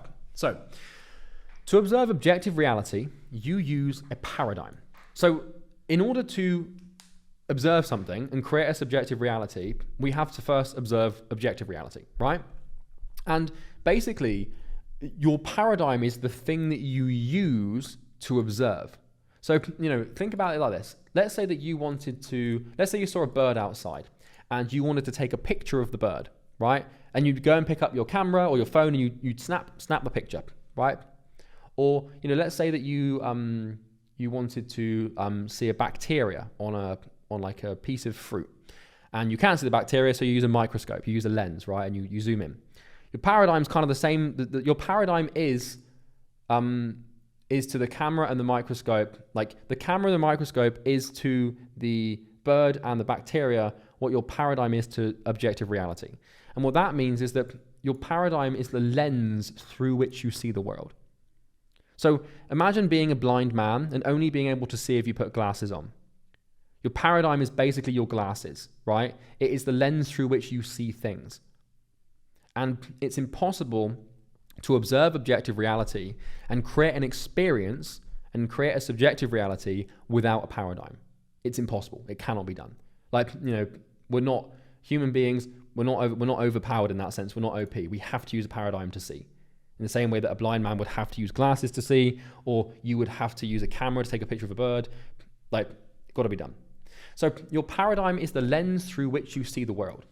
And basically, you might be thinking, well, okay, what the hell is this thing? Well, your paradigm is basically the collection of all the beliefs that you hold as true or false. Now, this is a thing. The next video that we're going to talk about, the next video we're going to go through is going to build on the idea of beliefs and how beliefs form and how beliefs are structured. For now, you just need to understand the basic premise of this, and we'll get into it later on in another video.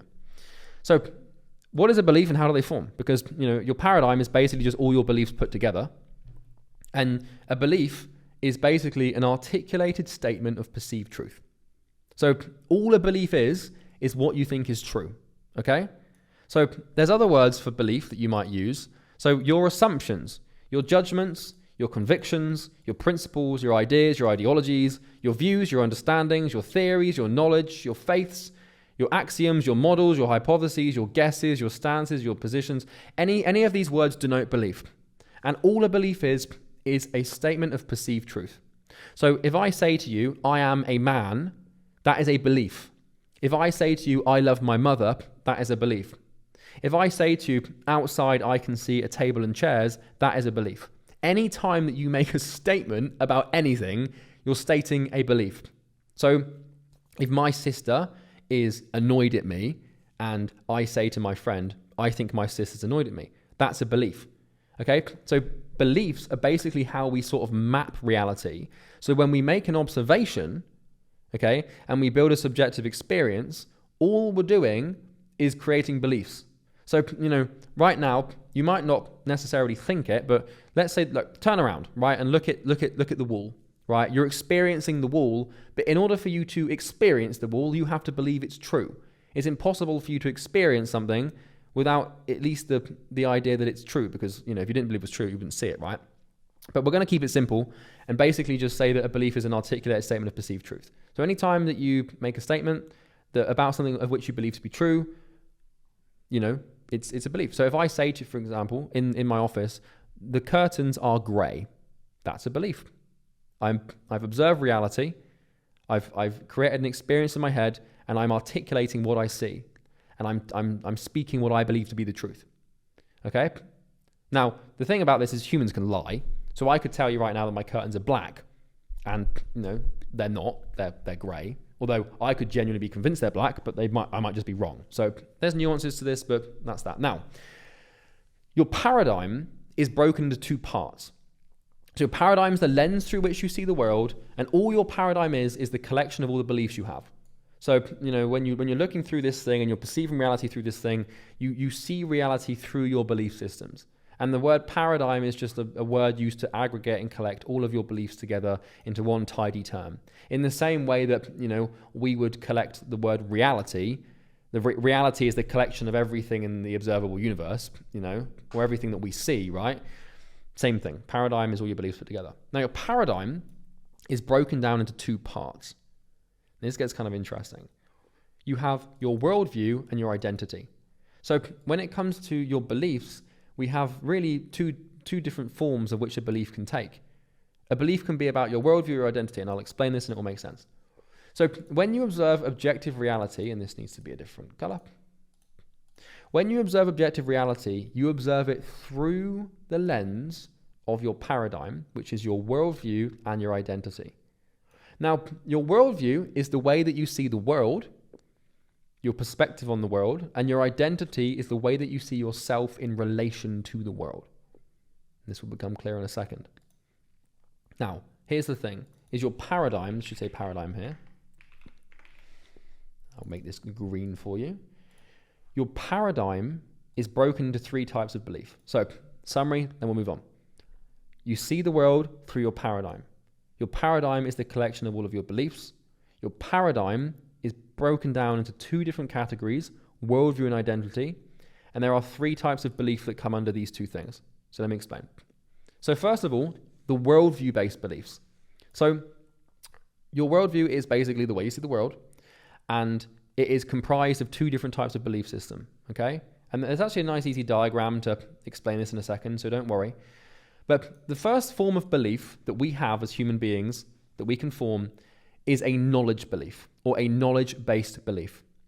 So a knowledge-based belief is what you believe exists or is true and the objective binary details of it. So basically, this is just you knowing what's there, knowing what exists, and the objective nature of it before you give it any judgment. So if I look outside my office right now, I can see a chair. So if I say there is a chair, then what I am doing is that is a knowledge-based belief. I am stating what I have observed.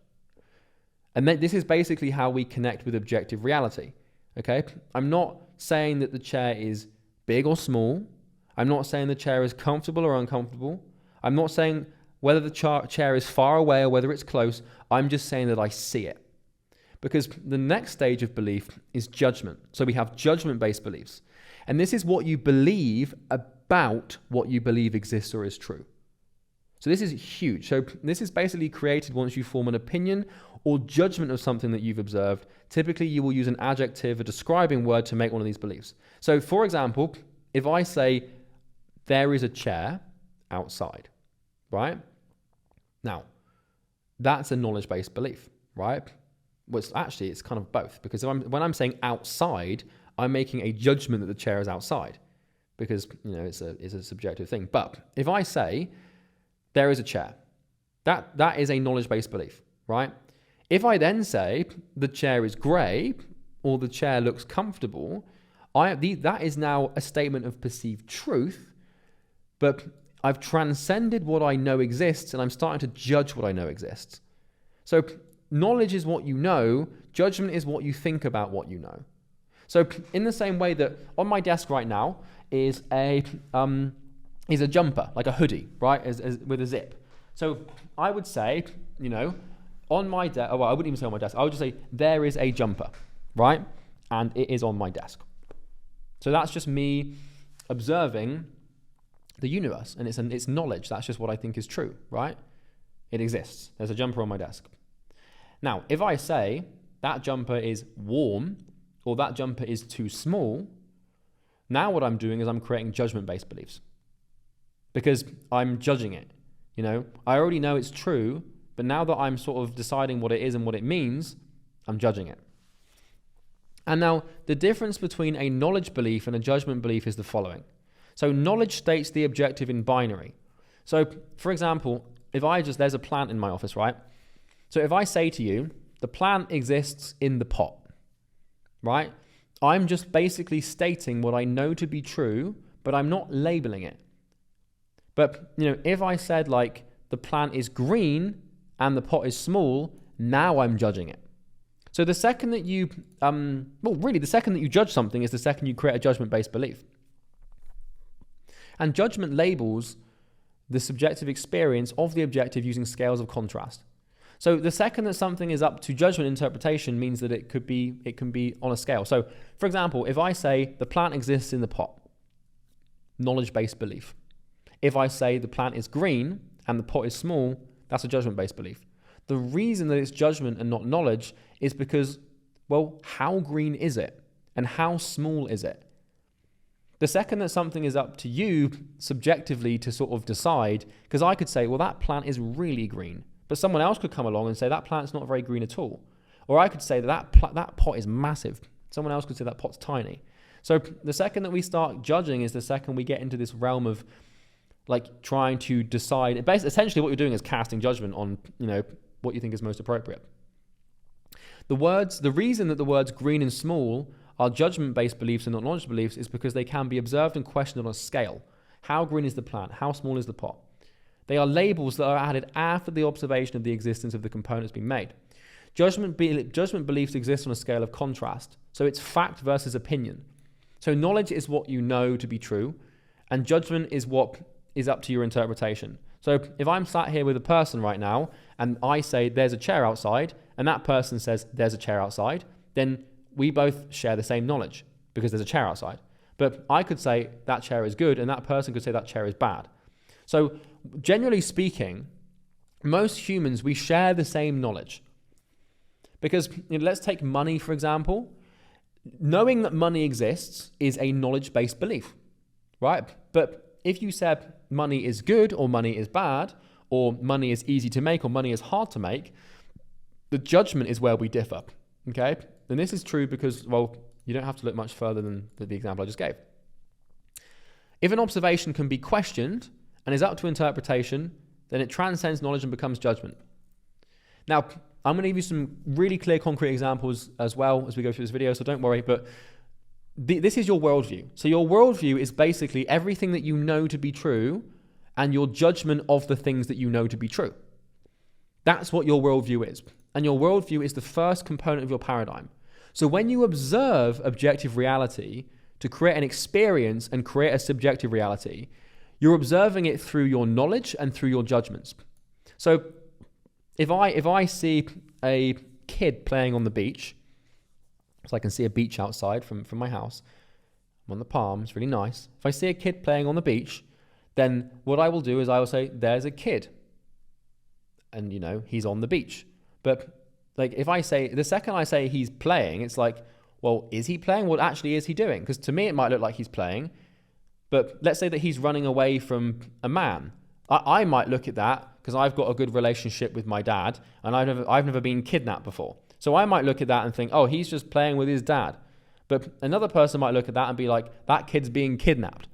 And it depends on your knowledge and all your past knowledge and all your past judgments. They build to create your worldview, and every experience that you have and every observation that you make is filtered through these two things. Okay? Really important. Now, the second filter and the second part of your paradigm is your identity. So not only do we see the world through our worldview, but we also see it through our identity. And this is really important. Now, your identity is broken down into one type of belief. So there's one type of belief that forms your identity. And that's your self-image belief. So your self-image beliefs are what you believe about yourself in relation to what you believe exists or is true, or your judgments of what you believe exists or is true.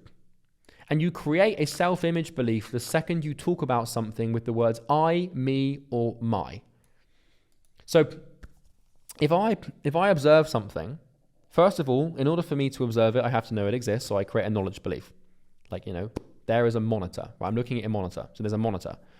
If I then go on to say, I like that monitor, I have now created a self-image belief.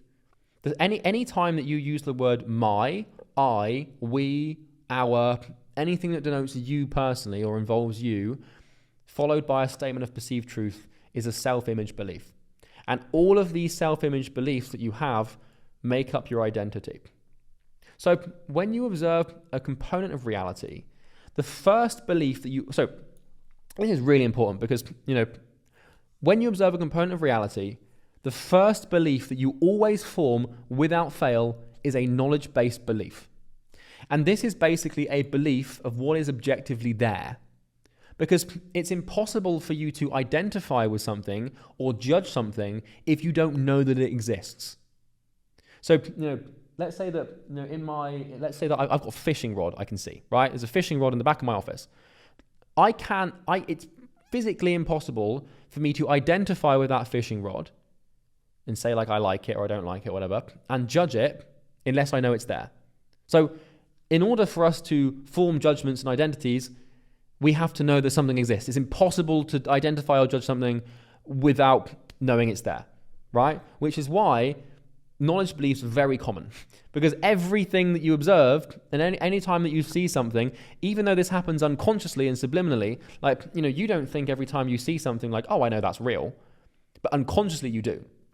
Because, if I told you right now that your desk didn't exist, then you'd be like, well, definitely, of course it's there. I can see it, it exists, right? But you haven't been going through your life like telling yourself, yeah, my desk exists. You just know it is because it's there. So when you observe something and you physically see something or imagine something that is real and true to you and exists, you've created a knowledge-based belief. And knowledge-based beliefs are kind of how we navigate and map reality because, like, let's say that, you need to go to the bathroom at night. Now, you probably are quite familiar with the layout of your room, right? And so you could probably navigate to the bathroom and the toilet without having to open your eyes or without turning the light on. And the only thing that you're using to navigate that journey is your knowledge of what's there, right? And that's obviously a bit of an abstract example, but that's the point. So knowledge-based belief is the first thing that we form when we make an observation. The second thing is the judgment belief.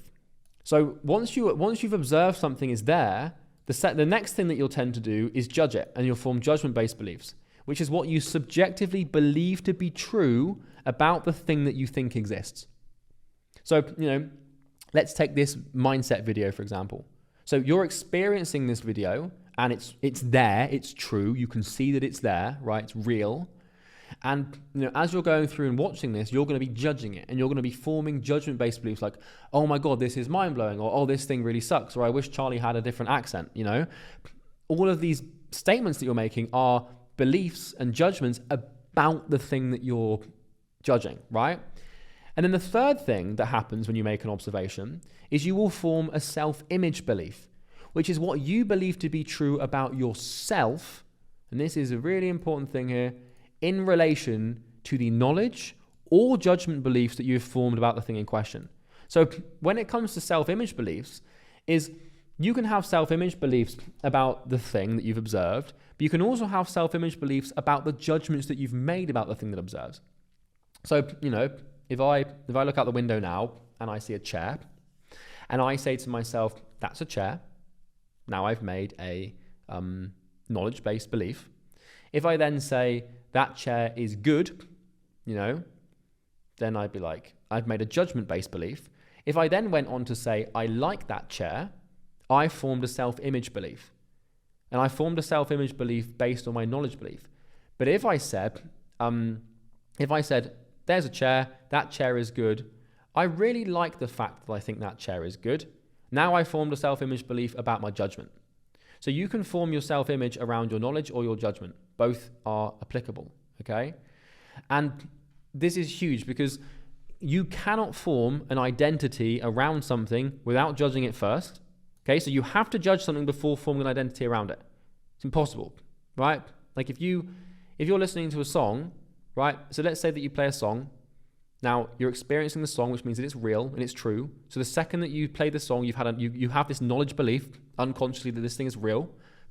And then what you're going to do is you're going to decide whether you like the song or not. And if you like the song, you're going to start tying your identity to it. So, if I take one of my favorite songs, which is called Weekend by Flume, like I know it exists. I have knowledge that thing exists. I have judgment around it of like, it's a good song. I really love that song. And the second I say it becomes part of my identity. And your judgment and your identity are very separate things. Because if someone attacks if someone disagrees or attacks, one of your belief systems, they're either usually attacking your knowledge, your judgment, or your self-image. So if someone disagrees with you, if I say there's a chair there and someone says there's not a chair there, they're disagreeing with me on a knowledge level. But if we both agree there's a chair there and we both agree the chair is good, then we agree on the judgment level. But if we both agree, if I say I want to sit in that chair and the other person says I do not want to sit in that chair, now we've got two different belief systems, right? So pretty important. When we observe, okay, so you can't form an identity around something without judging it first, and it can't be judged without knowledge that exists first. When we observe components of reality, we almost always observe them through this trifecta of beliefs. Now, this isn't always the case, right? It is very much possible to observe something. I need to change this, I think. It's impossible to observe something. Yeah, okay. So it's impossible to observe something without making a knowledge and judgment-based belief. This is pretty much always true. Like, if you look at something and you observe something, you always have the knowledge belief because it's there, but usually you're almost always going to judge it as well. So, if I look at something and I look at a chair, I immediately unconsciously judge it as grey and as plastic and as slightly uncomfortable. That's the chair I'm looking at outside. And I do that all without actually articulating it sometimes, right? So beliefs are usually articulated statements of perceived truth, but a lot of the time you can kind of articulate them unconsciously and just know that it is what it is without saying it, right? And it's entirely possible to make an observation without judging what we've observed or relating to it. So what this means is it's very unlikely, but usually what happens if you observe something is you form the knowledge-based belief, then you form the judgment-based belief, and then you form a self-image belief. But sometimes you can form a knowledge-based belief alone. Sometimes you can form a knowledge-based belief and a judgment-based belief and not identify with it. Okay? This is entirely possible. You can observe something, you make some judgments about it, and not tie your identity to it at all. Okay? If I give you an example in my life, what's an example I can give you? Let's take a song, like let's take a famous song like, I don't know, I can't even think of an example now. Okay, let me give you an example. Like, let's take the movie Titanic, right? I don't really identify with the Titanic. I wouldn't say that I like or dislike the Titanic. I would say it's a good movie. Like, I could look at the Titanic and say it's a good movie, but because I'm not using the word I, me, my, or we, or our, it's not an identity, right? So this is the nuance, is just, you can say that things are good or bad, but the second that you use the word I is the second that you tie your identity to it. And so I don't necessarily identify with the Titanic. If I said the Titanic makes me sad, now that's an identity-based belief because I've used the word me. And I definitely do identify with the Titanic. Like, it's kind of impossible not to know what I think about it, because, like, you know, I was literally trying to explain it, being like, yeah, I kind of like the Titanic. Like, of course I'm identifying with it. But there are times that you can have experiences where you don't identify. Like, you know, for example, let's say that you walk past a house, right? Let's use an even easier example. Let's say that you walk past a bus. No, even easier example. Let's say that you have a taxi driver, right? And you get in the taxi and he drops you off, and you know he exists because he's there, so you've formed a knowledge-based belief, and maybe you've judged him a little bit, but maybe you walk out the taxi without any identity around whether you like him or not. Or maybe, like, you walk past a house, you know, down the street, you know, in some random street, and you look at the house, you don't really think anything of it, you don't identify with it, you see it, you know it's there unconsciously, and, you know, that's it. You know, it's entirely possible to make observations without identity. In the same way that, you know, maybe you go to a shop and you buy a bottle of water, and you know it exists, and maybe you think the water is nice, but you don't necessarily throw it away and think about it and identify with it. Do you know what I mean? So it's possible. So here's your paradigm and the structure of your paradigm, and essentially how this thing works and how it's structured. So your paradigm is basically the lens through which you see the world. It's like a pair of glasses, and it's broken down into your worldview and your identity. And your worldview is basically everything that you know to be true, or everything that you know exists, right? Because really, the things you know to be true are your beliefs. So everything that you know exists, everything you believe you know about what you know exists, and then you have your identity, which is all your self-image beliefs. So everything that you think exists, what you think about those things, and how you identify with them, all of that comprised together creates your paradigm. So when we make an observation and create a subjective reality, the reason that our reality is subjective and the reason that we have different realities is because we have different paradigms, which is because we have different worldviews and identities, which is because we have different belief systems. So now I'm going to give you something called the black flower analogy, which will really give you a visual representation of how your paradigm works. So, okay, what we have here is a component of objective reality. So let's say that this painting of a black flower, this is a component of objective reality. It exists in objective form. There we go. So then we have a human existing with consciousness. And what happens, step 3, is the component of objective reality enters the immediate sensory or imaginary awareness of the human. So, you know, this person walks into the art gallery and they can see the black flower on the canvas. And what happens is the human observes the component of objective reality using his or her paradigm. So what this means is the person looks at the canvas and they look at it through their paradigm, and then they basically hallucinate what they've seen. That's kind of how this works, right? And what happens is basically the human accepts or rejects the experience as true or false. So 99% of the time, if not 99.99999% of the time, everything that we observe, we accept as true because we've observed it. So, you know, if you walk past a house, or if you get in a car and see an Uber driver, he's real, he's there, right? So by default, pretty much everything that you observe from a knowledge perspective is you perceive as true. because it's kind of impossible to perceive something unless you accept it as true in the first place, right? So, what you would say is that's a black flower. I can see a black flower. And then what you do, after you've made this, so this is the knowledge forming, right? This is the knowledge-based belief forming. So you look, you see, you believe. That's a black flower, knowledge-based belief, done, right? Now, really, the knowledge-based belief here, I've made a slight mistake, would be that's a flower. Because black is a judgment, okay? You're making a judgment of this thing, but I'm sure you can let that slide. Now, the second thing is the human judges the component of reality they've just experienced, and they will do this most of the time. Most of the time we make judgments, not always. So, the human will look at the flower and be like, that flower is very beautiful. And we'll start forming judgment-based beliefs about this flower. So, that flower is black. That flower is beautiful. That flower is bad. You would find that flower in Denmark. You start making all these connections and judgments about this thing, which are articulated statements of perceived truth. And you don't have to articulate them and say them out loud. You just have to think them or perceive them. And then the human decides their relationship with the component of reality they've just experienced. And once again, most of the time, but not always.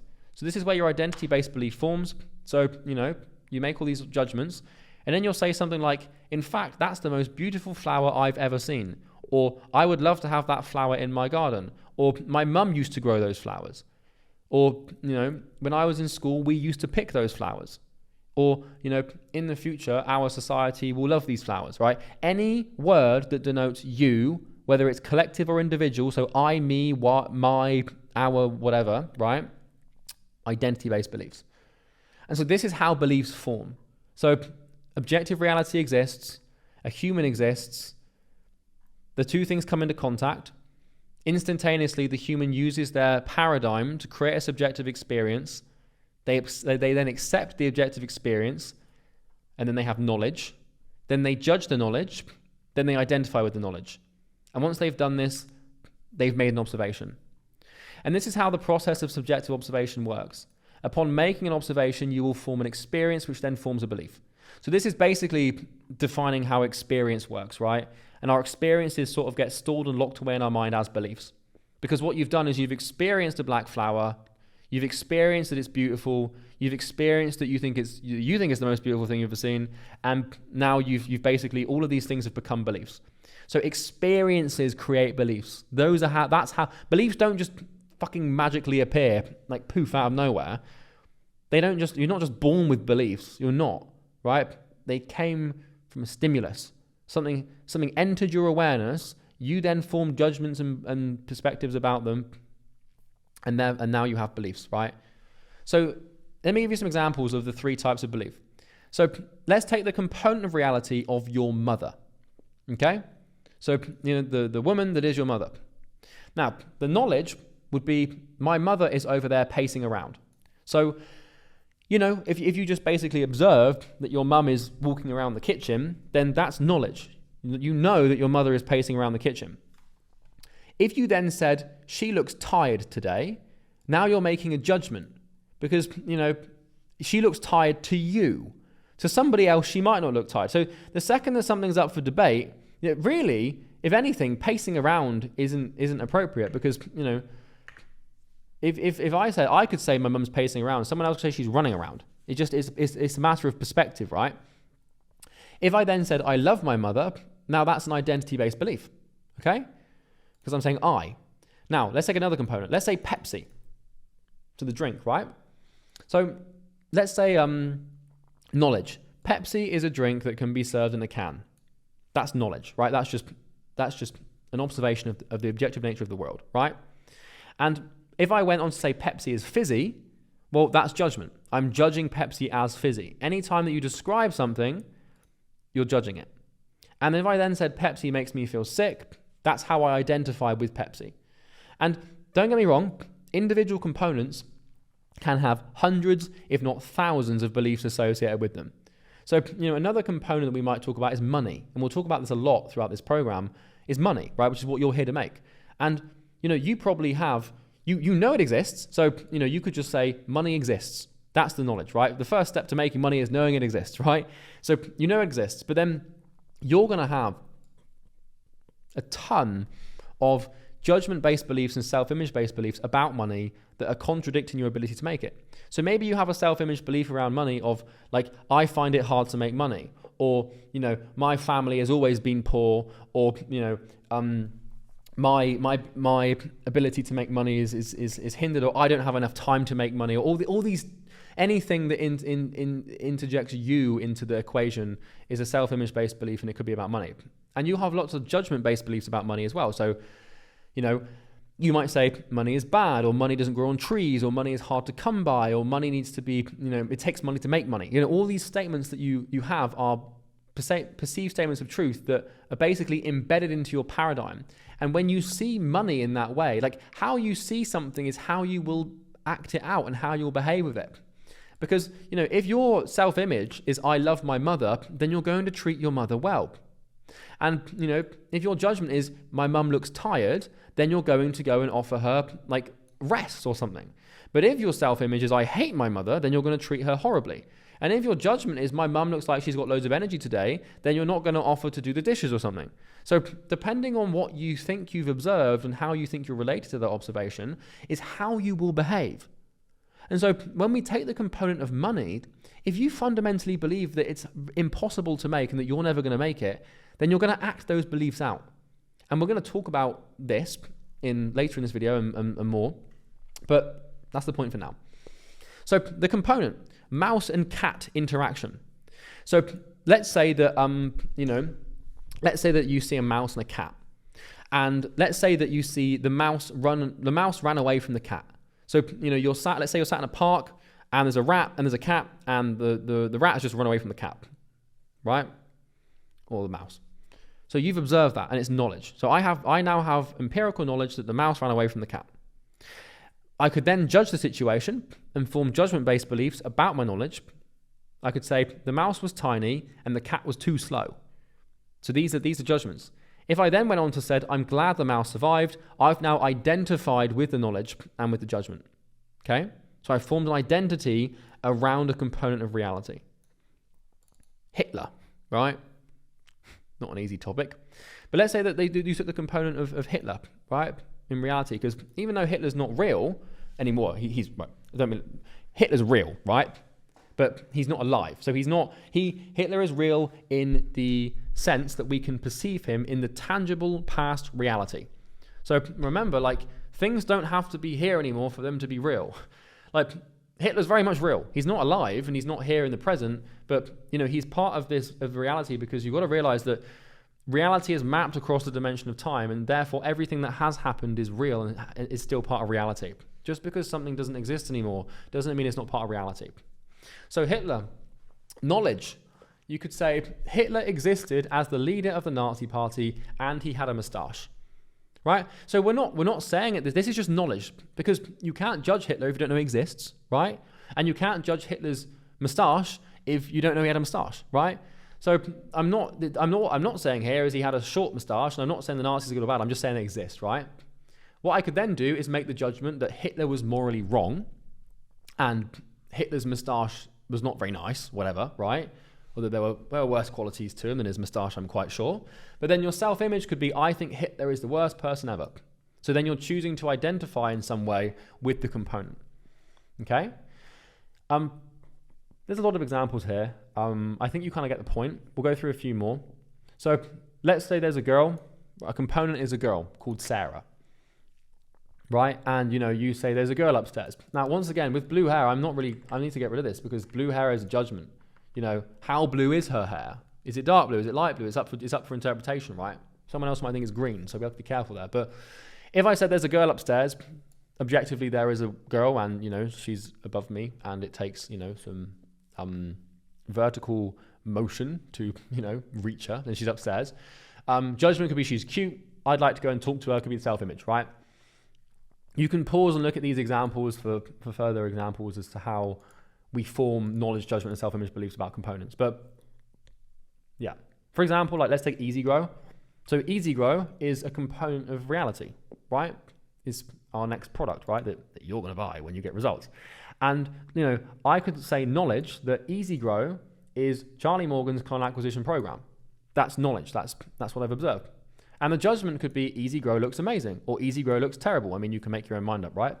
And your self-image could be, I'm going to invest in easy grow. So this happens a lot of the time with people with this program, where a lot of people come in and they sort of decide that they're like, I really like easy grow and I think easy grow is like my thing and I'm going to buy it. Like they're forming an identity around it before they've even finished the program. And that's a fine thing to do, and you can do that. I'm not saying what you should, I'm not going to tell you what you should and shouldn't identify with. That's not my job here. I'm just making you aware that you do, right? So that's that. Amazon rainforest, knowledge. The Amazon rainforest is a rainforest that exists in Brazil. Okay, just knowledge. That's just a piece of information, a statement of perceived truth that is accurate, right, and aligned with the objective nature of the world. And if I went on to say it's huge and it's the biggest rainforest of them all, then I'm making a judgment. Even though this is knowledge, insofar as that it is kind of a fact, it's still judgment. It's not knowledge, because to somebody else's subjective experience could be that the Congo rainforest is the biggest rainforest of them all. Because if all you've ever known is the Congo rainforest and you don't even know the Amazon exists, then, so any time that is up for dispute is pretty much when it's judgment. You could even make the argument that saying it exists in Brazil is also judgment, because somebody else might think it exists in Colombia or something. Maybe it does. I actually don't know. Anyway, being an idiot. If I then said we're responsible for the deforestation of it, then that's a self-image belief, because I'm including the word we, right? So this is basically how your paradigm forms. It's a collection of belief systems, and when you make an observation, you use one of these, usually most of these belief systems, to basically feel out what's there. This is how you see the world, and this is how reality manifests to you. Okay. Now, the interesting thing is our paradigms vary, because the thing is we all have we all have broadly similar knowledge to a degree. Although the interesting thing about this is, knowledge gives you a huge advantage, because you're going through this program, right?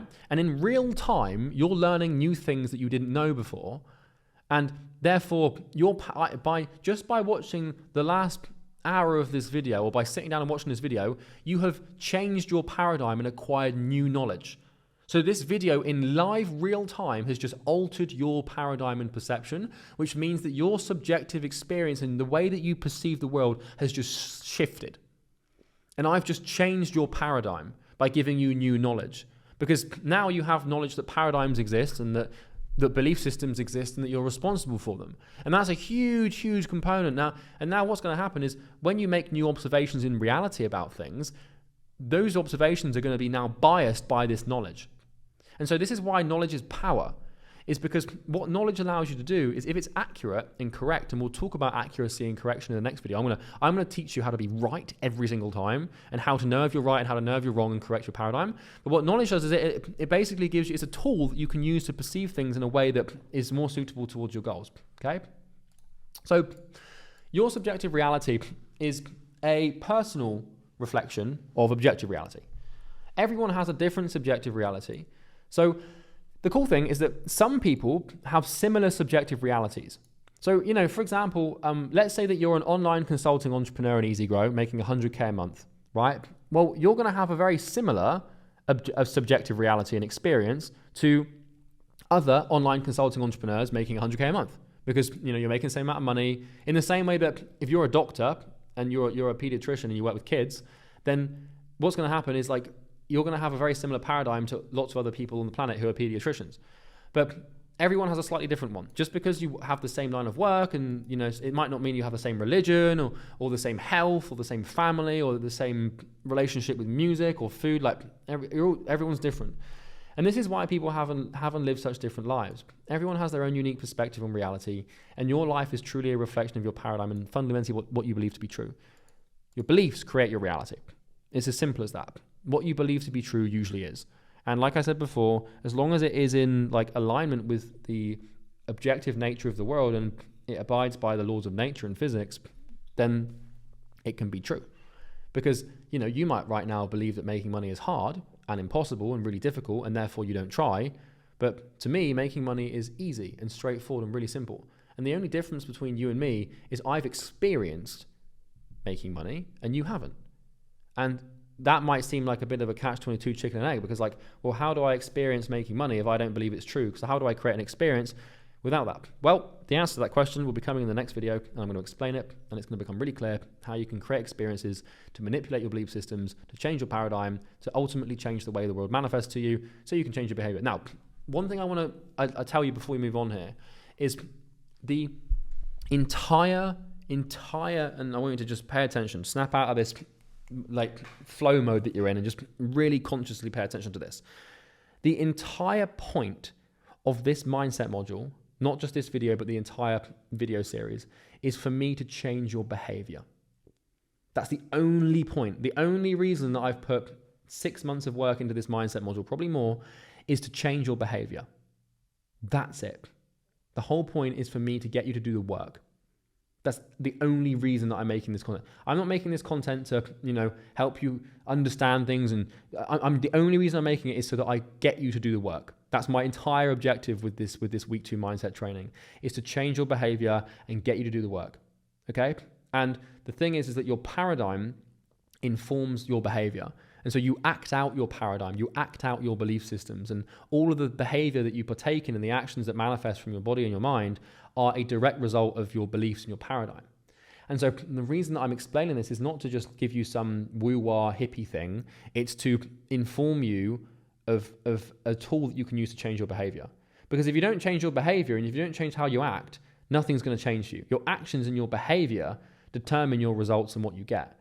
But the thing that's downline of your behavior is your paradigm and your belief systems, because you will act them out, okay? We'll talk about this in a minute. So let me give you an example. So let's say that we, once again, like, how do paradigms vary? So once again, let's say that we have this flower, right? This black flower. I'm going to zoom in a little bit for you here just so you can read this a little bit more. So let's say that this type of flower is highly poisonous for humans to consume if it's black. But if it's any other color, it's safe for humans to consume. Okay, so we've got this black flower. If you eat the flower and it's black, you die. But if you eat it and it's any other color, you're going to be fine. Now, let's say that we have human A and human B. So we have two people with different consciousnesses, different paradigms. And what happens is they both come into contact with the black flower. Okay? Now, here's the thing. Let's say that person A has what we would call a yellow paradigm. And what this means is that when they look, they're kind of colorblind, right? So when they see something that's black, they perceive it as yellow.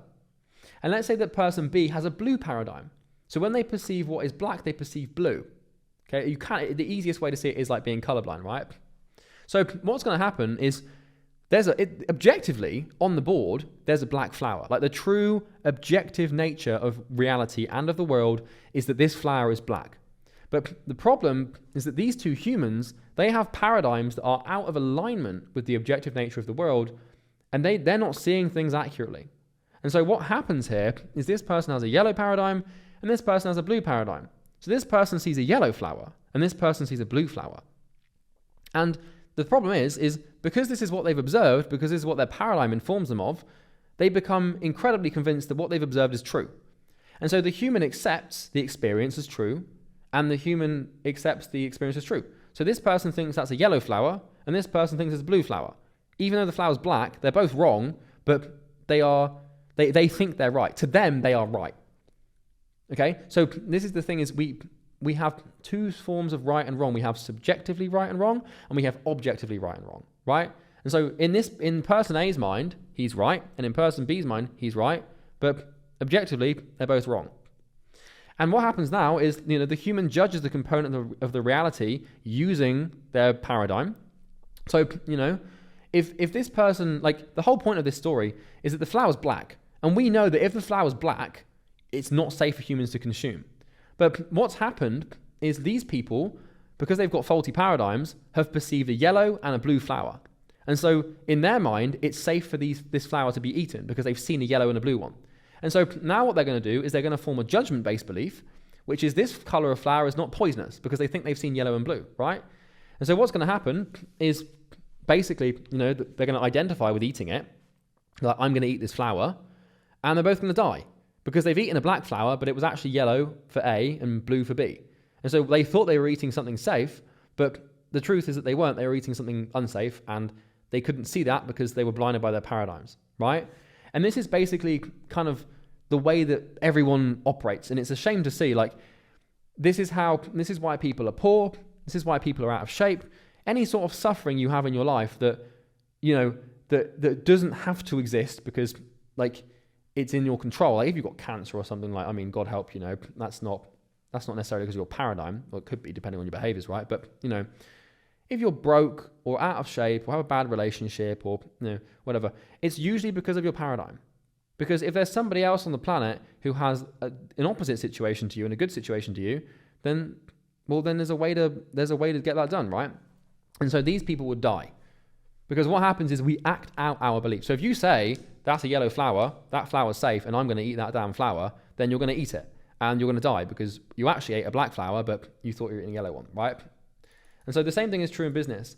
Another example here is the blind men and the elephant. Because we do not see the world objectively for what it is. We often misinterpret reality and fail to see the pure truth. This gets us in all sorts of trouble, as demonstrated above. So here we have an example called the blind men and the elephant. So if you take 6 blindfolded men and individually lead them up to different parts of an elephant, they're each going to have a different subjective experience and therefore reality. So, imagine this for a second. Like, you blindfold these 6 dudes and, you put them in the room and then you bring an elephant in. And then what happens is you tell the people, like, reach out and tell me what you feel. Well, person A over here is going to touch the tusk and they're going to be like, oh, there's a spear. There's this spear that's sort of moving around slightly. Because he's blindfolded, he can't see the whole thing. He can only see what he immediately feels, right? And then this person down here is like going to think it's a snake. Because this person can just feel the trunk, like the end of the trunk. And like, oh God, I'm feeling a snake. And then this person with the leg is going to be like, oh, it's a tree. And the person with the back is going to think it's a wall. And then we've got this guy, he's going to be feeling the ears flapping back and forth, thinking it's a fan. And the person at the end here thinks it's a rope. He's on the tail. But this is kind of how people make observations throughout life. And this is why, we as humans tend to be really wrong about what we've perceived, is because seldom do we have the opportunity to have what you could call a holistic observation where you see the big picture. You see the whole picture. Because, to this person here who's touching the tusk, this is a spear. Like, their reality is such that this is a spear. That's actually what they think. They don't think it's an elephant. They think it's a spear, right? And, these people afterwards, if you took the elephant out of the room and you took their blindfolds off and you asked all of them to talk about what they saw, these guys would go to war with each other because we defend our paradigms to the death. Like, your worldview and your identity, you protect that thing literally with your life. And if you don't believe me, well, look at any war or suicide or anything like people. The reason people die for biological reasons is for identity. It's like, if someone invades your country, it's like, I've got to defend my country. It's like, we do not like being attacked when it comes to worldview and identity. And I know why, and I'm going to explain it in the next video. But yeah, if you've got these guys to like talk about it, like one guy would be like, yeah, that was a rope, guys. The other person's going to be like, what the hell are you talking about? It's a tree. How the hell can you say that's a rope? And then what's going to happen is they're going to start arguing, and then they're going to start fighting. And then like maybe even one of them is going to die about like, no, it's a fan. Oh God. And then we just become incredibly emotionally attached to our observations, which makes sense because you can't blame any of these people. Like if you're blindfolded led up to an elephant and you touch the tusk, you're going to be like, yeah, that was kind of felt like a blunt spear. And then you're going to defend that because that's literally what you've observed. You don't know any different. So the same thing is true with like people who grow up in poverty or like poor families. I didn't grow up in poverty or a poor family, but I grew up in sort of a middle class environment where my dad had a successful financial career, and he was a very good father. He took good care of us. He made sure we never went hungry, and we lived in a nice house and stuff. But I was never like rich, right? But he educated me on money and stuff, which was helpful. But like my point here is that a lot of people when they're in poverty and when they grow up poor, or if let's say that you bought a course ages ago and you got scammed and now you think online money is a scam, like that's like buying one course and being scammed and then thinking that all other courses are a scam is like going up to an elephant blindfolded, touching its leg and thinking you found a tree. but then becoming adamant that you found a tree. Like, until you've got the full picture, is tough. And this is the real problem, is a lot of people, we make huge mistakes. You know, like one observation, one time becomes your ultimate reality, and you will now act it out. And it's a real shame. So, you know, another example, right? So if I asked you, like, what does this look like? Okay, so this thing that you can see on the screen in yellow and in blue, what are these? What does this look like to you? What shape do you think you're observing here? What shape do you think objectively exists, right? You obviously, like, it's a circle. You know, you can see a circle, clear as day, that's a circle. It couldn't be anything else. Same thing is true here. Like, what about this? What is this? What shape are you observing here? What's the objective reality here? Well, it's a square. Of course it's a square. Like, you can literally see circle and square. I mean, you could argue like a rectangle or something, but it's a quadrilateral shape and a circle shape, right? Well, the thing is actually neither. Because, you know, what this really is like a sort of tube with two different types of reflection. And so when you zoom out and you have some more context, now you can actually make a more objective observation. But a lot of people would just like fight to the death over these two things because they're never going to see the big picture, right? Depending on your point of reference and the availability of information, it's incredibly likely you make a mistake about what you're observing. This is because your paradigm is fundamentally limited to your sensory and imaginary experiences. So, you know, all I'd given you, or the only sensory input you had for this decision was what you saw on the screen here, right? So it's not really your fault that you were wrong, it was just your observation. And we're wrong about stuff all the time, right? And you aren't omnipotent and godlike. Yeah, this might be achieving omniscience, right? But you don't see everything. You're constrained and bound by what you've experienced, and you can't comprehend anything beyond this. And this is why, like, I feel sorry for people that have never been exposed to the right information before, because, you know, like, you're wrong. Like, about, like, all of these assumptions you have, all these judgments, all these identities, all these things, they're wrong. Like, you know, maybe you believe it's hard to make money. Maybe you believe that making money online is impossible. Maybe you believe that getting to six figures is not going to happen. Like, these are just all these are just your beliefs that have been formed and built based off of your experiences. And your experiences, remember, are constrained to your immediate sensory awareness and your imagination. And if you've never experienced wealth before, or knowledge or information about money, it's not your fault. Now, it is, because your beliefs are your responsibility and your mind is your responsibility, but you didn't really have the knowledge that was even the case. So now that you're aware, you're responsible, right? But even up until now, you've been responsible. But you get my point. It's like, you're wrong about a lot of things, but that's because you didn't know any better. You know, you just didn't. It's like, you know, it's like thinking that making money is online is hard. You know, it's like, it's all you've seen. How can you not? Of course you think it. How can you possibly not? Like, it's all you've ever known. Like, if right now you're broke and, you know, you haven't got a business and you're not making money, then, well, that's your experience, right? So of course you think that's how the world works, and of course that's your paradigm, and of course that's how reality manifests to you, right? But if you have the full picture and you have the information on how to make the money, like, imagine I said to you, I was like, okay, well, you think making money is hard right now, but if I gave you the right mentorship and the right information, and I told you exactly what to do and how to do it, and it had worked for thousands of other people, and you did it, do you think you'd make money? Well, the answer is obviously yes.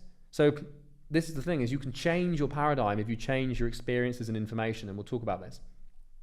By the way, I know that I keep saying, like, we'll talk about this, and, you know, I'm going to explain this in later videos and stuff, but the point I'm making is I understand how sort of cognitively groundbreaking some of this information can be, and I just want to reassure you that everything will be fully explained and everything will be fully looped and full circled and completely comprehensible by this one video is contextualized against like 5 more to come, right? So it's important that you understand that even if it isn't clicking right now, it will click by the time you finish the module, because I don't want you getting confused.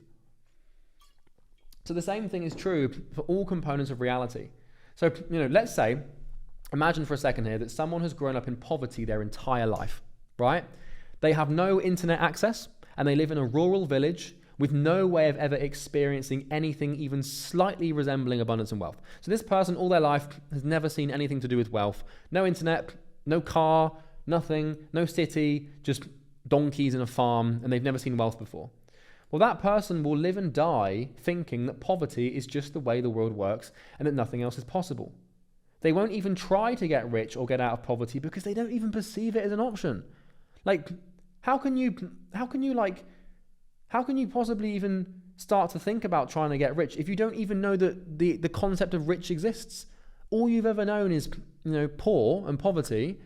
And to you, that's just the way the world works. Like, it's not even that bad because you don't know there's an opposite. You just see it as like, oh, it kind of is what it is, right? This is why, by the way, like, people throughout history suffer immeasurably, but not as bad as you might think because they didn't know any different. So, like, when you think about like peasant farmers and stuff, like, a lot of them just, like, they lived and died in this sort of paradigm vacuum where there was no other option. There was no other like escape. That was just how the world worked. And because there was no contrast, there was significantly less suffering. The second that you know that there's a better way to do something or a better way to live and you're not living it, that's when you start feeling pain, right? But if you don't experience it, it doesn't exist. Like, if you've never experienced wealth before, it doesn't exist to you. It doesn't. Another example. Let's say that someone's grown up all their life overweight. So they've overeaten, they're fat. Well, they've been told by their parents and doctors over and over that their condition is genetic and that they will always be overweight no matter what. Well, this person will live and die thinking that being overweight is just the way they are and won't attempt to make a change because that's the hand they were dealt. They won't even try to lose weight because they didn't even perceive the option of healthiness. So, let's say that they had a bad doctor and that doctor was incentivized to just sell them pills to like suppress their appetite and make money off them. And that doctor had a bad incentive and the doctor was wrong because doctors are wrong all the time, sometimes, right? A lot of the time. And like, that person's paradigm was just shaped around this one doctor's visit and now their parents believe it. And now they've got this easy victimhood out of just like, oh, it's just my genes. I'm fat because of my genes, because of my genetic condition that my doctor prescribed me with to sell me pills. And he was wrong because he didn't pay attention in class because humans are infallible. And I should have realized that. Well, now you're going to live and die fat because you didn't even perceive that losing weight is an option. It's like your paradigm is so important. This is how your paradigm works. Your behavior, your actions, your decisions are fundamentally constrained and limited by your paradigm. All of your experiences form all of your beliefs, and all of your beliefs form your paradigm, and therefore your reality in your life is a fundamental product of your experiences. And if you don't experience something, it's not real. And don't worry, like I said, we're going to have solutions. Don't worry. But this is the Mark Twain quote. It ain't what you don't know that gets you into trouble. It's what you know for sure that just ain't so. Often the thing that messes you up and gets you into trouble in life and keeps you poor and fat and unhealthy and all the other bad things is you think that the world is a certain way. You just, I completely understand because I had the same thing with money. I had so much doubt. I was like, no one's going to buy from me. I'm not going to sell anything without, no one's going to buy if I haven't got testimonials. Like, all these beliefs were coming out and I would act them out and I wouldn't be successful. But the second that I changed my belief systems and paradigm and I started seeing the world in a different way, then I changed my behavior. And that is the key. We change your behavior. But the only way I can change your behavior is by changing your paradigm. And the only way that I can, basically I want to change your reality. But the only way I can change your reality is by changing your behavior. But the only way I can change your behavior is by changing your paradigm. And the only way I can change your paradigm is by changing your belief systems. And the only way I can change your belief systems is by changing your experiences. And the only way I can do that is by teaching you how it all works and then helping you change them.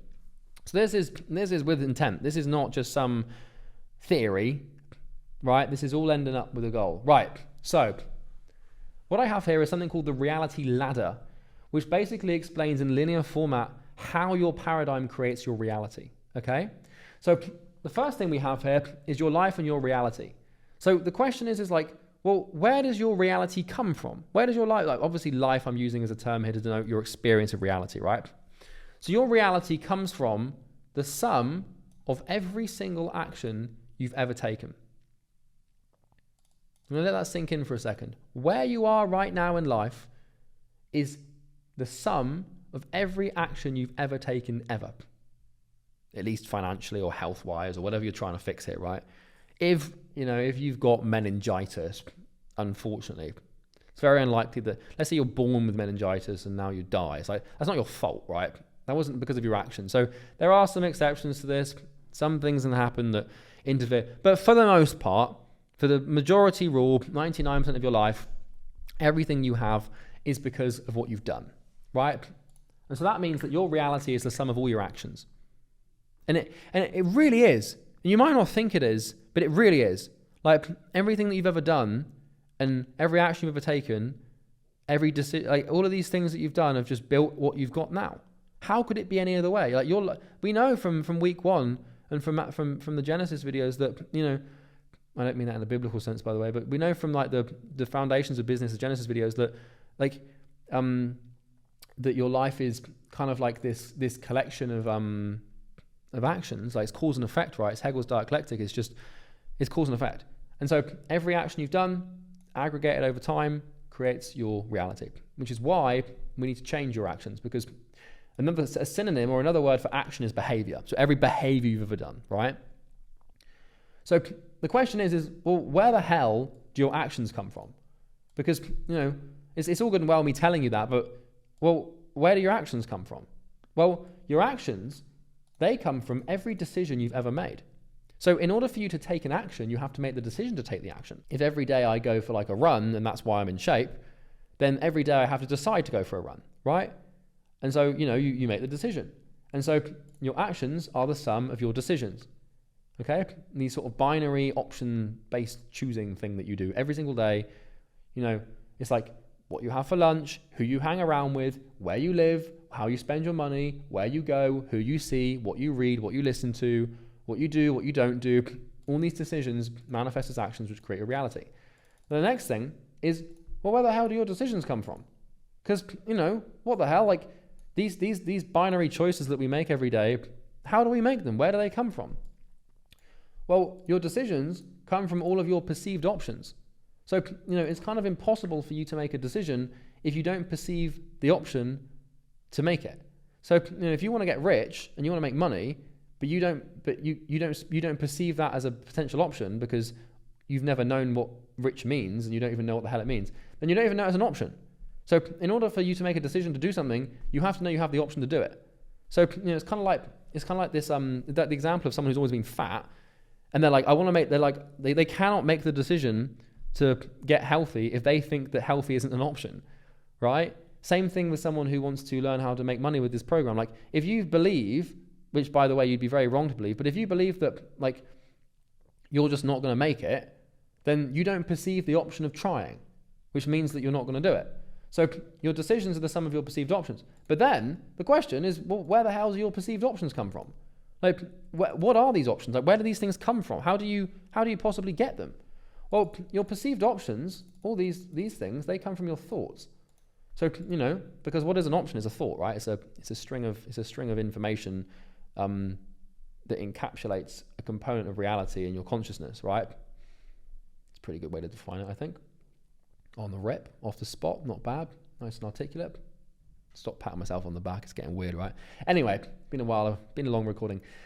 So your perceived options come from your thoughts. Now your thoughts are pinging around all over the place. You're not always going to have thoughts about like options and stuff, but the way that you perceive an option is a thought, because it manifests to you as a thought. Because you might have the thought of like, oh, maybe I actually can get rich. Maybe I actually can make money. Maybe I actually can do the work. Maybe I'm actually not afraid of rejection, right? These all start as thoughts, right? And so your perceived options, but then, this one, you're probably getting the theme here. Where the hell do those things come from? Like, where on earth do your thoughts come from? Because, to a lot of people, it just seems like, well, to everyone, really, it just seems like your thoughts just ping out of nowhere and are just these random, these random wavelengths that just take you on a journey. But the thing is it's not, because if it was completely random, then your life would be completely random. But it's not, because your life is very predictable and you're a creature of habit and routine, and you execute on the same actions and you make the same decisions and you have the same options perceived all the time. And those things are similar to your family and your friends and the people you hang around. And like your life is very predictable. And, if we know that your life comes from your thoughts because of your, these things, it's laddered down, then it can't be random, right? Well, your thoughts come from your paradigm. Because, the way that you, basically, in order for you to think, you have to have a subjective reality to think about. So whenever you think, you're thinking about something, right? And when you're thinking about something, it's because you've got an image or, you've got this sense of reality, which is your subjective reality. And that's what you think about. So your thoughts come from your subjective reality. Imagine that, subjective reality is this massive big ball of energy, right? And like things like it's such this big ball of energy that constantly creates new energy, and it's self-fulfilling, and it's just expanding, and it's huge. And what happens is there's little cracks in this ball, and energy's leaking out of the ball all the time. The little bits of energy leaking out, dripping out, are your thoughts. Your thoughts come from your subjective reality. And your subjective reality ultimately comes from your paradigm, because your paradigm kind of creates it, right? And so whenever you have a thought, you can only think about your subjective reality. It's impossible for you to have a thought about something that you don't know exists or don't believe to be true. Like it's near impossible, right? So then the question becomes, well, where the hell does the paradigm come from? Like, where does this, what's this thing doing here? Like, where does this, is it God? Is it the universe? Is there some metaphysical sentient being that's, come here, like given us consciousness? Well, this is simple. Your paradigm, you kind of have probably figured this one out by now. Your paradigm comes from all your beliefs. It's the sum of all your beliefs, right?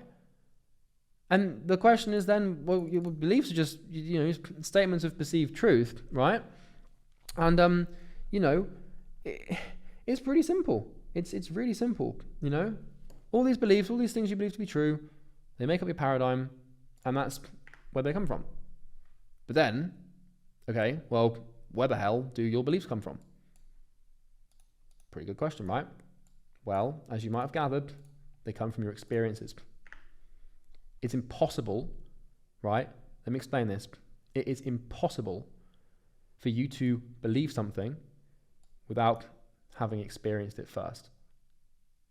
Think about it, because you cannot form a belief about something, around or about something that you have not observed. And you don't have to observe it physically. Remember, it can be intangible, and it doesn't have to be in the present. It can be in the past or in the future or in the present, and it can be intangible or tangible, but your beliefs are formed from your experiences.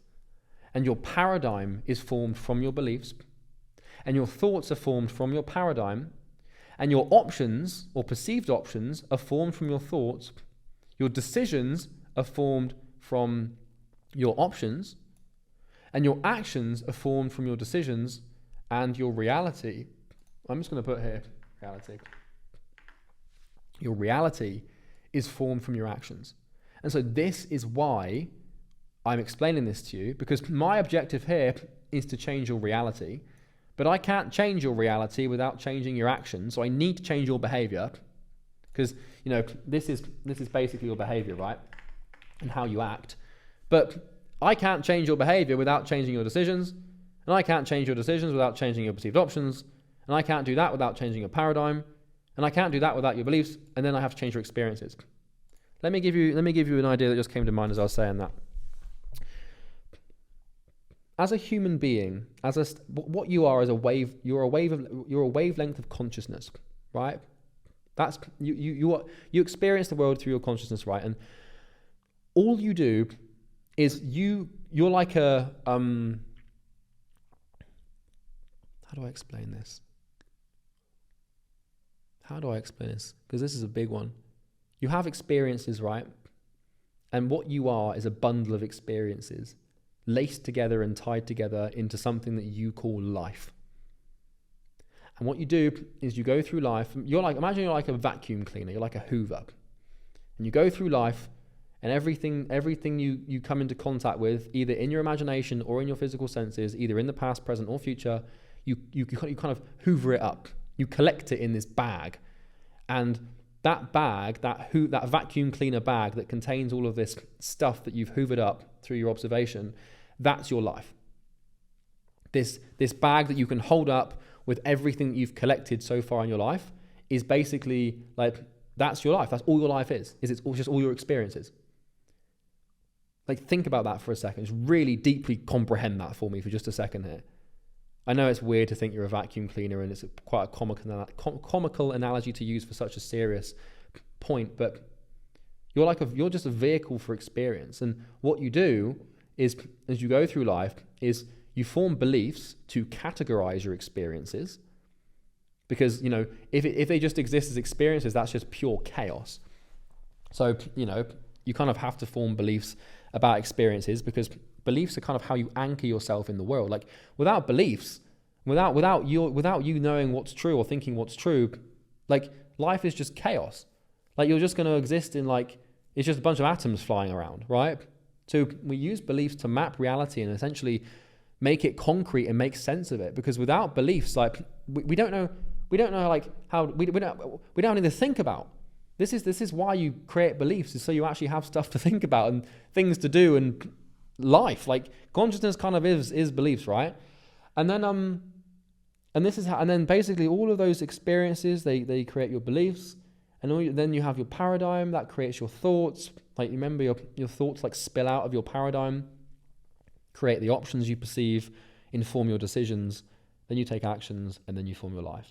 And so you really are just like this experience machine. And you basically you take all these experiences, and all of these experiences aggregated together over time is just basically your life. If you ever wonder what you are, you ever try to ask yourself like, what am I? What is life? It's just a collection of experiences. It really is. There's nothing more than that. It's the same premise in which that a movie, like I said, is just a collection of frames strung together. Or that a book is a novel is a collection of words strung together. You're just a collection of experiences strung together. And up until now, there's a strong chance that you haven't had the best experiences, and that your experiences have been out of alignment with what you want to achieve. And you want to be more, and you want to be successful, and you want to be rich and happy and financially free, but you've never experienced that before. And so fundamentally in your mind, you have a lot of doubt and fear around whether or not it's actually possible. And that's why you're unsuccessful, because if you're not taking the actions that you need to, your behavior is not successful behavior, right?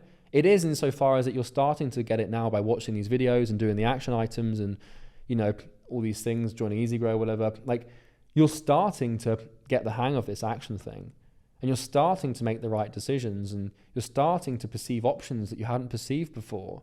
And that is purely because your paradigm's changed, because by me giving you new information, I'm basically giving you new experiences. I'm educating you, and I'm giving you experiences in this training, which is creating your new beliefs, and everything is upstream of that, right?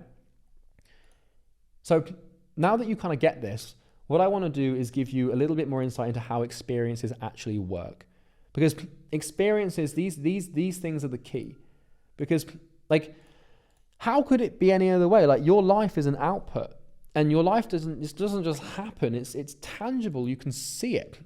Not see it like physically, but you could like take every experience you've ever had, every conscious moment, you could string them out in a nice linear line and just observe them. You know how like in Interstellar, how like if you've seen Interstellar before, if you haven't seen Interstellar before, I suggest you watch it. But they create this dimension where the main character can perceive every single like moment throughout time, and like every single little experience in these little like packaged into these little time blocks. And that's kind of really how the mind works and how your life works. So to understand how your paradigm works, you need to understand how beliefs work. And to understand how beliefs work, you need to understand how experiences work. So what we're doing here really is basically getting to the bottom of this thing. And we're going to talk a lot more about your belief systems and how your belief systems form. And we're going to talk a lot more about your paradigm and where it comes from, and how to change it and how to fix it. And we're going to get into that in the next video. But for now, I want you to basically just comprehend the idea of experiences with as much accuracy as possible. So, okay, let's recap. What is a belief and how do they form? Are we just born with them? Do they come out of nowhere? Are they random as they may seem? Well, we know this not to be true. A belief is a statement of perceived truth about a component of reality. Remember, beliefs exist in three forms, okay? I'll highlight this in blue before my color-based OCD goes crazy. We have knowledge-based beliefs. Remember, knowledge-based beliefs are like what you believe exists. We have judgment-based beliefs, which is what you believe to be true about what you believe exists. And then we have self-image-based beliefs, which is what you believe to be true about yourself in relation to whatever exists, right? What you believe exists, or your judgment of that. Any belief that you have can be categorized into one of these three categories. Now, you can have many beliefs about a certain component of reality. Like, let's take a baguette, for example, right? You can have 100 beliefs about this baguette. That's a baguette. Knowledge, right? That baguette is light brown. Judgment. I don't know how to bake a baguette. I was going to say I don't know how to take a baguette. That would be a very questionable thing to say in a business training that's as serious as this one. Anyway, self-image. Moving on, self-image. That baguette looks like a sword. Judgment. I don't know what sword. I mean, maybe a French sword. I don't know. My best friend would hate this baguette. Self-image. So, we see things and then we start, judging them and identifying with them and, forming knowledge around them, and that's how we perceive the world. But the question is like, well, where do these statements come from? Well, you should have gathered by now they come from experiences. So experiences are how reality manifests itself to us. And every experience exists in the mind. So even if you're looking at something, even if you're hearing something, smelling something, like, we hallucinate reality as we experience it in our mind. So, like, this is a hard thing to gauge, but right now, the experience that you're having, this conscious thing of seeing things and hearing my voice, you're hallucinating this. It's real and it's physically there, but the only way that you're observing it in this little capsule that's your head is through hallucination, right? And this is this is just consciousness, right? All experiences are subjective experiences. They are a projected image of reality filtered through our paradigm. And this is how they form, okay? So this is how experiences basically happen. So a component of objective reality exists. A human observes it with their 5 senses or imagination. So remember, it can be tangible or intangible, and it can be technically observed only in the present, but we can observe the past and the potential future. The observation is made through a paradigm, which is the collection of your belief systems, which is in essence your worldview and your identity as an aggregate, represented as an aggregate. A reflection of reality is created in the mind of the observer, like a mirror. And then this reflection is called experience. So thing exists, you exist, you look at the thing through a paradigm, it bounces back like a mirror, and then in your mind you see the thing. Okay? Everything is an experience. Everything. Every thought you've had, every dream, every time you open your eyes, listen, smell, touch, etc., every conversation, every moment, every second, for as long as you are conscious, you've had an experience. So the only time that you're not having experiences is when you're asleep and not dreaming. And well, people would argue that you're not conscious when you're dreaming, right? So, I'm not going to get into that. But basically, rule of thumb, for as long as you're conscious, you're having an experience, right? And it's not just when you go on holiday or try a new restaurant. So a lot of people think that like an experience is when you do something you've never done before, but it's not really the case. It's everything, everywhere, constantly, stacked together, creating your life. Your life is just a string of experiences, one after the other, hallucinated in your mind, creating this thing that we call life. And remember that your experiences are filtered through your paradigm. So the question is like, really, like, well, how? Like, how are these experiences related to your belief systems? And, why is it the case that your belief systems are the sum of your experiences? Well, this is pretty cool because we basically have 3 types of experience, okay? So when it comes to like having an experience, there's 3 different forms that it can take. So we've got initial experiences, confirming experiences, and denying experiences. So a initial experience is basically the first experience or impression of something. So the first time that you experience something and observe something before, something you've never observed before, is the initial experience. Then we have the confirming experiences, and these are experiences that confirm your current impression or belief of something. And then we have denying experiences, which are experiences that deny your current impression or belief of something. So once you've experienced something, that's it. You've done the initial sort of experience stage. And from that point onwards, anytime you experience something related to that thing, you're either confirming or denying what you believe to be true. Okay?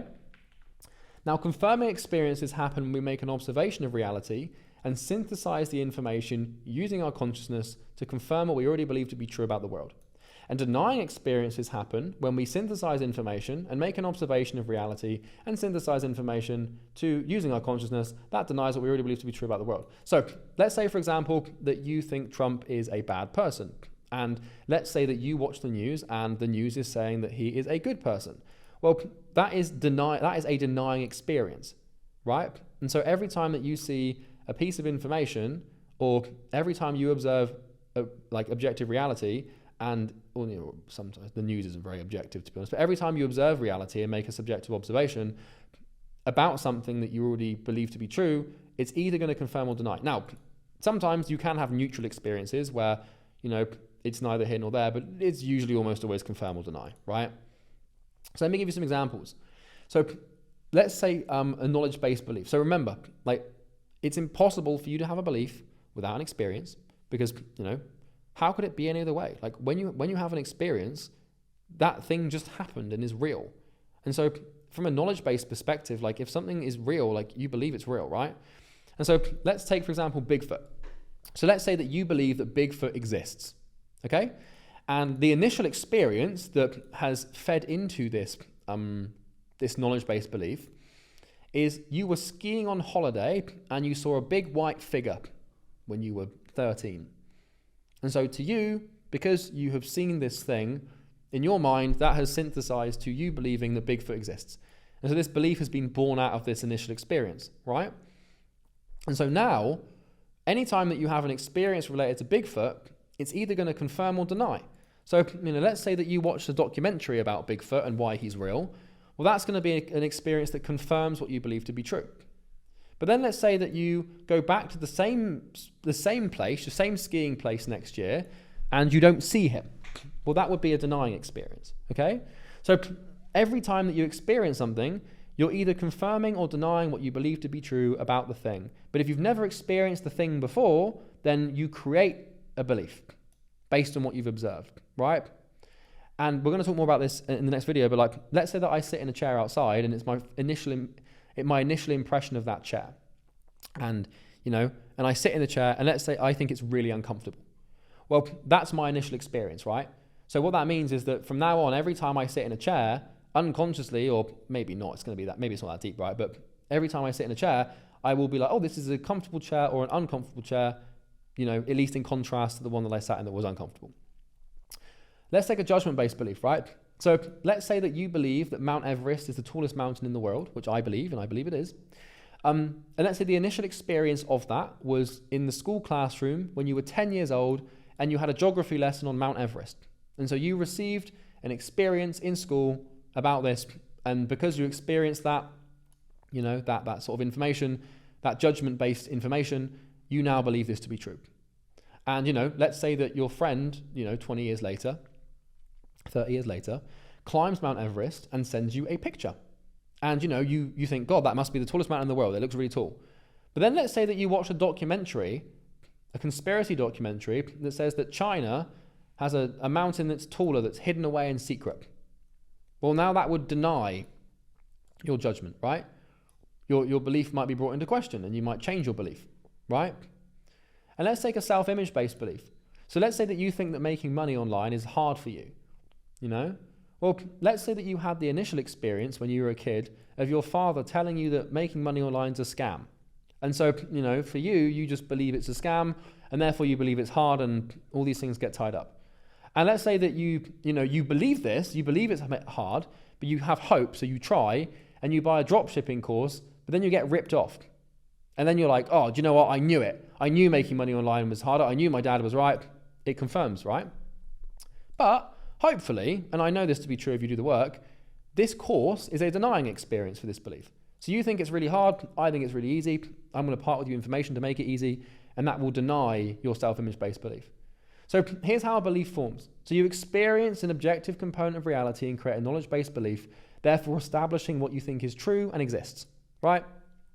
Based on your existing beliefs, biases, and perspectives, you will judge the experience you have just solidified into knowledge. And this is how judgment-based beliefs form. I need to actually change this to judgment. Okay? So you judge it, then you have your judgment-based belief. And then based on your existing identity and your existing beliefs, you will then identify with the experience you've just solidified and the judgments that you've just made about the knowledge. So, you know, let me give you an example. The initial experience, right, is you go to Dubai and you visit the Burj Khalifa, right? So you visit the Burj Khalifa and your knowledge is you now know the Burj Khalifa exists. So let's say you didn't know the Burj Khalifa exists. By the way, if you don't know it exists, it's the tallest building in the world in Dubai. And like, let's say before coming to Dubai, you didn't even know it was a thing. So you visit, now you have new knowledge that exists, right? And then, you know, whilst you're there, you judge the Burj Khalifa as the tallest building in the world. You look up and you think, yep, I knew it. That's the tallest building in the world. I've asked the guide and he says it's true as well, so it must be true. And then, you know, you identify potentially with it by saying that you like the design. She's like, oh, I think it's really cool, or I love it, right? And that's how you've essentially formed an experience in this way, right? So you've had the initial experience, and now all of the things that you do here on regarding the Burj Khalifa are going to either confirm or deny the judgment or identity that you have, or maybe even the fact that it exists in the first place. I don't know. So another example, let's say that you go jet skiing for the first time. So your initial experience, you've never been jet skiing before, you never talked to anyone who's jet skied before, so you have no knowledge of what it's like to jet ski whatsoever at all. Never even seen a video of it. So you do it for the first time, and now you know what it feels like to jet ski. So you have new knowledge, right? And then what's going to happen is you're going to judge the jet ski experience, and you might think, oh, the jet ski experience was fast. You know, and then you're going to identify, and you could say, I am afraid, I'm never going jet skiing again, I'm really afraid of it, right? That you've now created like an experience around jet skiing, okay? And so, you know, let's say that you see an ad to buy a jet ski. Well, you're not going to perceive the option to buy it because you think it's scary, you don't want to do it. And both of these instances are called initial experiences. And when this is where you experience something for the very first time. When you have initial experience, you essentially lock reality in place and take a stance and form these beliefs. So this is how we sort of solidify reality. We just lock it into place. Like once we've had this experience and we form these beliefs, it's kind of impossible. Well, it's not impossible, but we don't intentionally, we don't really think about moving this. Like, you know, from this stance, you will now view the world and form future beliefs and opinions about reality that align with your new perspective. So let me give you an example. I went go-karting for the first time when I was, I think, like 19, and I hated it. Like I wasn't feeling very well on the day, and the go-kart that I had, like the steering was really faulty and really janky, so it didn't really work. And I basically kept getting lapped by my friends because like I couldn't steer and I was just like hungover. It was not nice. Like I had a bad experience with go-karting. Objectively, I was just probably terrible at it, right? But you know, whatever. So I hate go-karting, like with a passion. I really do not enjoy it at all. And the only reason I hate it is because my initial experience with it was bad. So, you know, first of all, I was hungover, felt like crap. And second of all, my friends like took the piss out of me because like my steering wouldn't work and I kept getting lapped. And like, I was like, it was a nightmare, right? And I was hot and I had to wear a suit, like one of those go-karting suits, and my helmet was too tight. I just didn't enjoy it at all, right? And now I just hate go-karting. And like how this affect, I know this is like a rudimentary example, but like my reality is I will never go-kart because like I hate go-karting, because my actions, I will never go-karting because I will never make the decision to do it. I won't even perceive the option to do it. So, you know, say for example that like someone's like, oh, what should we do for your birthday? Like I won't even perceive go-karting as an option because I won't even think of it because my paradigm won't allow it, because my beliefs don't allow it, because my experience was bad. So I had a bad experience with go-karting, which means that I believe that it sucks and I hate it, which means that forms my paradigm. So the way that my subjective reality has manifested around go-karting is fuck that, which means that I think bad things about it, which means that my perceived options is like, I'm never going to do it. So I don't do it, and then I don't act it, which means I don't go go-karting. So I know that's just a bit of a weird example for go-karting, but the same thing is true for everything, like money, everything, etc., right? And when you have this initial experience, it really does just like, it just locks, like your reality just kind of gets locked off. You know, it's like not to be too crude with an example, but it's like the sperm and the egg, you know, and how like how the sexual reproduction process works for like human beings. Like, you know, like once like one sperm gets into the the egg like locks off and solidifies and nothing else can get in. And it's like only that one sperm got in. And the same thing is kind of, that's a bit weird. The same thing is kind of true with your experiences and your beliefs. Like, I don't care what anyone says. I'm not going go-karting, right? Like, I know how this stuff works, right? So I know that I could go-karting and probably get, 2 or 3 lessons and then be good and have a good time and then enjoy it again. So you can change, your beliefs, and the way you change your beliefs is by changing your experiences and switching it around, and it can be completely done. It's entirely possible. But for me, like, A, I hate it, so I don't want to do that, which is kind of stupid, right? But B, like, it's just not a problem. Like, I don't feel the need to fix go-karting. If, let's say that my say I had a son, and let's say that I had a son and he was 8 years old, and he loved the idea of go-karts, and all he ever wanted to do was go go-karting. Well, then I'd go go-karting. I'd be like, fine, I don't hate it anymore. You can change your experiences, but you only change them when you need to, right? So here's the thing, right? Where was I? So here's the thing. When you have a new initial experience, your judgments and identity with it are formed in accordance with what you already have experienced and believe to be true. So every new initial experience that you have, so for example, this video, this course, anytime you meet a new person, any new experience you have, it's informed by your previous experiences. So it's not like every time you have a new experience, you have a fresh paradigm and a new way to look at it. That's not how it works at all. What you already believe to be true and what you already subjectively have in your reality will inform your new experiences, right? So let me give you an example here. So if you went jet skiing for the first time, you might think it's fast and scary, right? But if we took an F1 driver, so a Formula One professional driver like Lewis Hamilton, jet skiing for the first time, he'd form a knowledge belief. He'd be like, oh, I know what it feels like to jet ski. But then he would probably say that the jet ski experience was slow. And he'd probably say that jet skiing is boring. The reason he'd say this is because he's an F1 driver. So he's used to driving, hundreds of miles an hour with his life on the line, being, watched by millions of people worldwide. So to him, jet skiing is not this thrilling, fast thing. To you it is, because, all you've ever known is just driving around within the speed limit, and just being like a normal person. So this is kind of like crazy to you. But as someone who's like, has a high octane adrenaline job, it's just like another day. It's not even exciting. It's just like, oh, this is just normal, right? And so my point here is that depending on your point of reference and your past experiences and your past beliefs, it's incredibly likely that you observe something completely different to other people. And that also depends on your personality, your temperament, your conditioning, your psychology, all of these things that we'll talk about in the next video as well. Because this F1 driver has had different experiences too in the past, he has different beliefs, different paradigm, and so his perspective of the jet skiing experience is totally different to yours. In essence, it's almost like you've seen two entirely different things. Same thing applies to, like for example, here's an easy example. So my brother is 18 years old, and he obviously has me as this sort of entrepreneurial role model, and he really wants to start his own business when he's finished his A-levels, which is college, so sort of sixth form, whatever, like end of high school. And he wants to start his own business. Now, whether he does or not, I don't know, but it's up to him. But the cool thing is that his perspective and paradigm on business is significantly more developed than someone else because he's seen me do it. So, he's seen me, even though he was 10 years old when I started my businesses, he's seen me go from nothing to, multi-8 figures.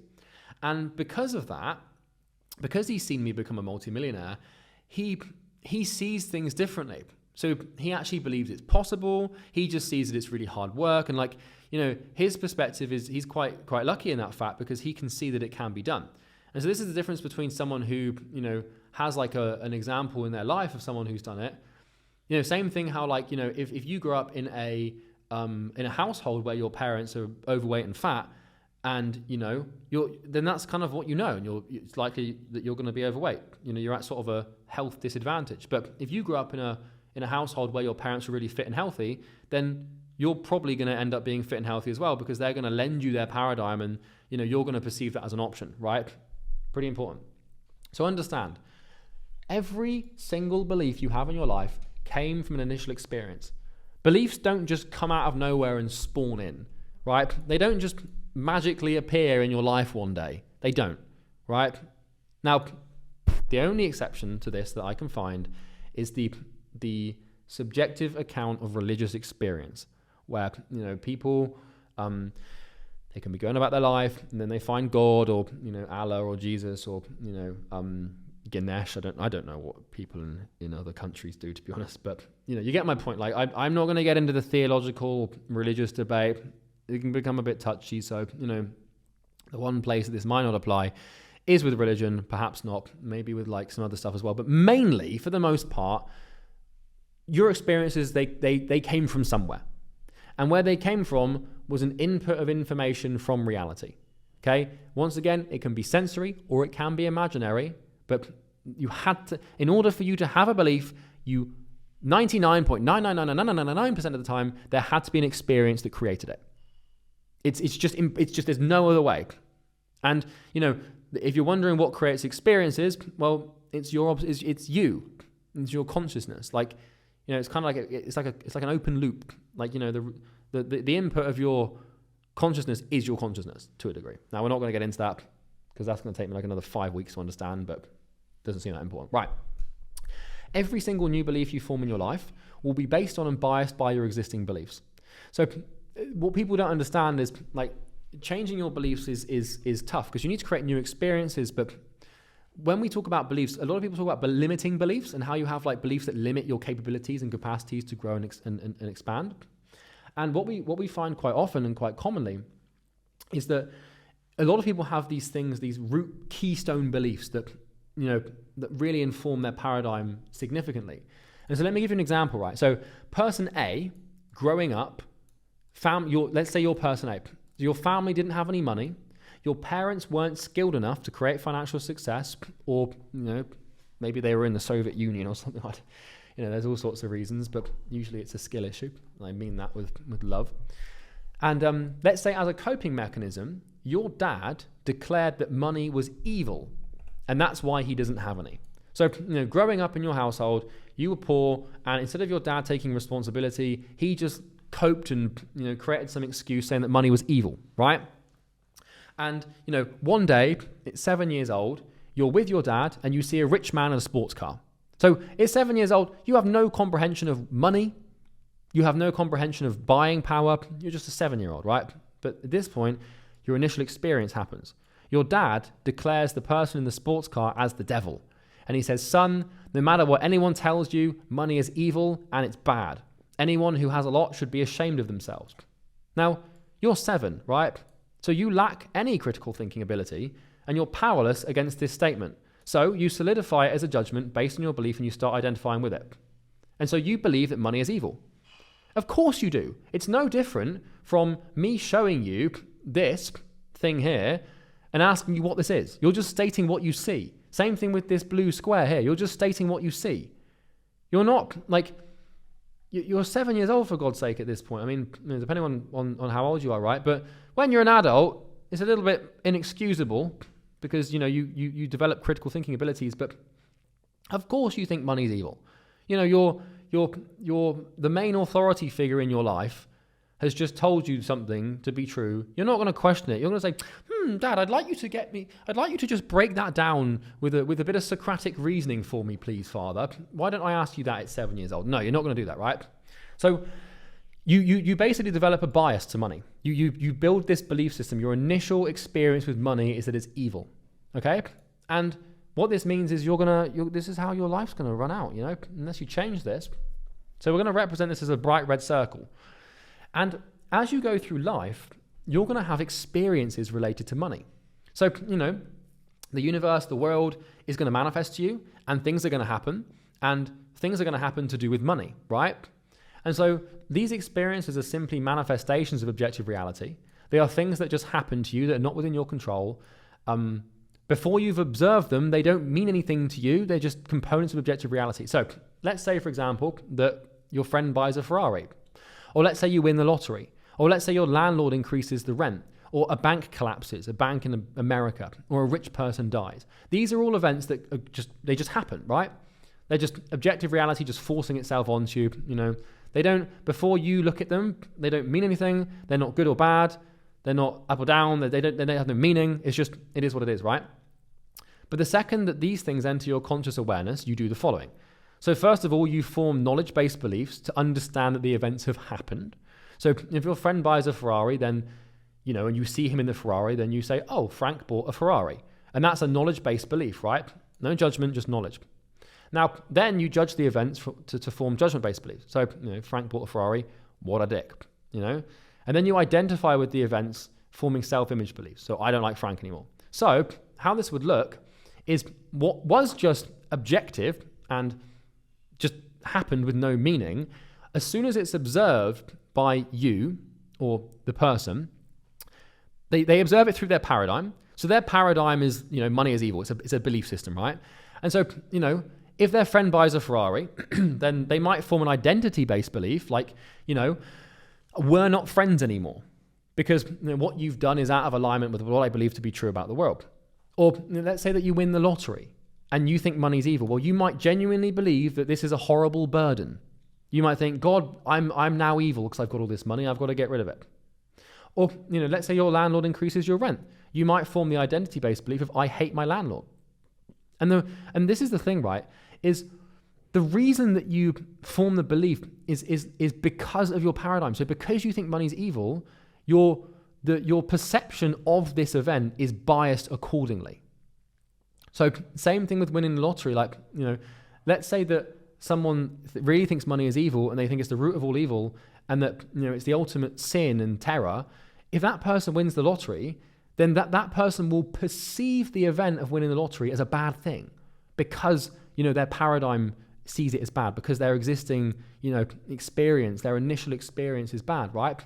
And this is what I mean, by the way, when I say confirming experience and denying experience. So, you know, all you're going to seek to do is confirm this main experience here, this main belief system. And we'll talk more about that in the next video as well. And then let's say a bank collapses. So let's say there's another financial crisis and a bank collapses. And that this person might think, yes, justice was done today. You know, this is a good thing, the bank's collapse. Or let's say a rich person dies, like a billionaire CEO dies in a helicopter accident or a jet or something. And this person might think that's good riddance. You know, I'm glad another billionaire's gone, right? This is the thing is before this person observed these events, they were just objective events. There was nothing good or bad about them, but it was only by an observer with a bias looking at them that they became something and that they mean something, right? So now let's give another example. Let's take person B, and let's say that person B experiences the same events, right? But this time, growing up, this is person B, right? Growing up, you're moderately wealthy. Your parents were successful and you enjoyed the fruits of their labor. One day, you're 9 years old and you overhear your mother and father discussing this thing that you've never heard before called money. I don't know if you'd have heard of this by 9, but whatever. Let's say that your mother bought a lottery ticket and won a little bit of money and they're celebrating and are really happy. And you think to yourself, money must be a great thing because my parents are happy about having more of it. And so in your mind, you're like, money is great. Money is amazing. I love money. Money's the best thing ever. And so when these objective components of reality manifest in your life, if your friend buys a Ferrari, you'll be like, what a legend. Or if you win the lottery, you'll be like, this is the best thing ever. And if your landlord increases your rent, you'll be like, dude, I get it. Game's the game. You've got to make your money. If your bank collapses, you might think, God, this is terrible. Like that bank, I wish that, not your bank, but if a bank collapses, you might think, God, that's terrible, you know? And if a rich person dies, you might think, what a shame that we've lost a billionaire, right? The question is, who do you think is more likely to get rich? So it's really, really fascinating how this, I mean, the argument you can make is the person who thinks money is evil could probably not want to get rich in the first place, but the unconscious doesn't really work like that. We tend to want what we don't have, right? And so, you know, this is how we see reality. You know, when something happens, you perceive it and you form judgments about it and you form identities about it. And those judgments and identities that you formulate and that you articulate and that you state to, you know, indicate what you've observed are based on what you already have observed and what you already hold to be true. And so you're like this sort of bias machine, basically. And then what happens is, you know, all of these beliefs then go on to create more beliefs and more beliefs and more beliefs. And you kind of get this, you know, this exponential cascade of of beliefs based on one thing that happened when you were 7.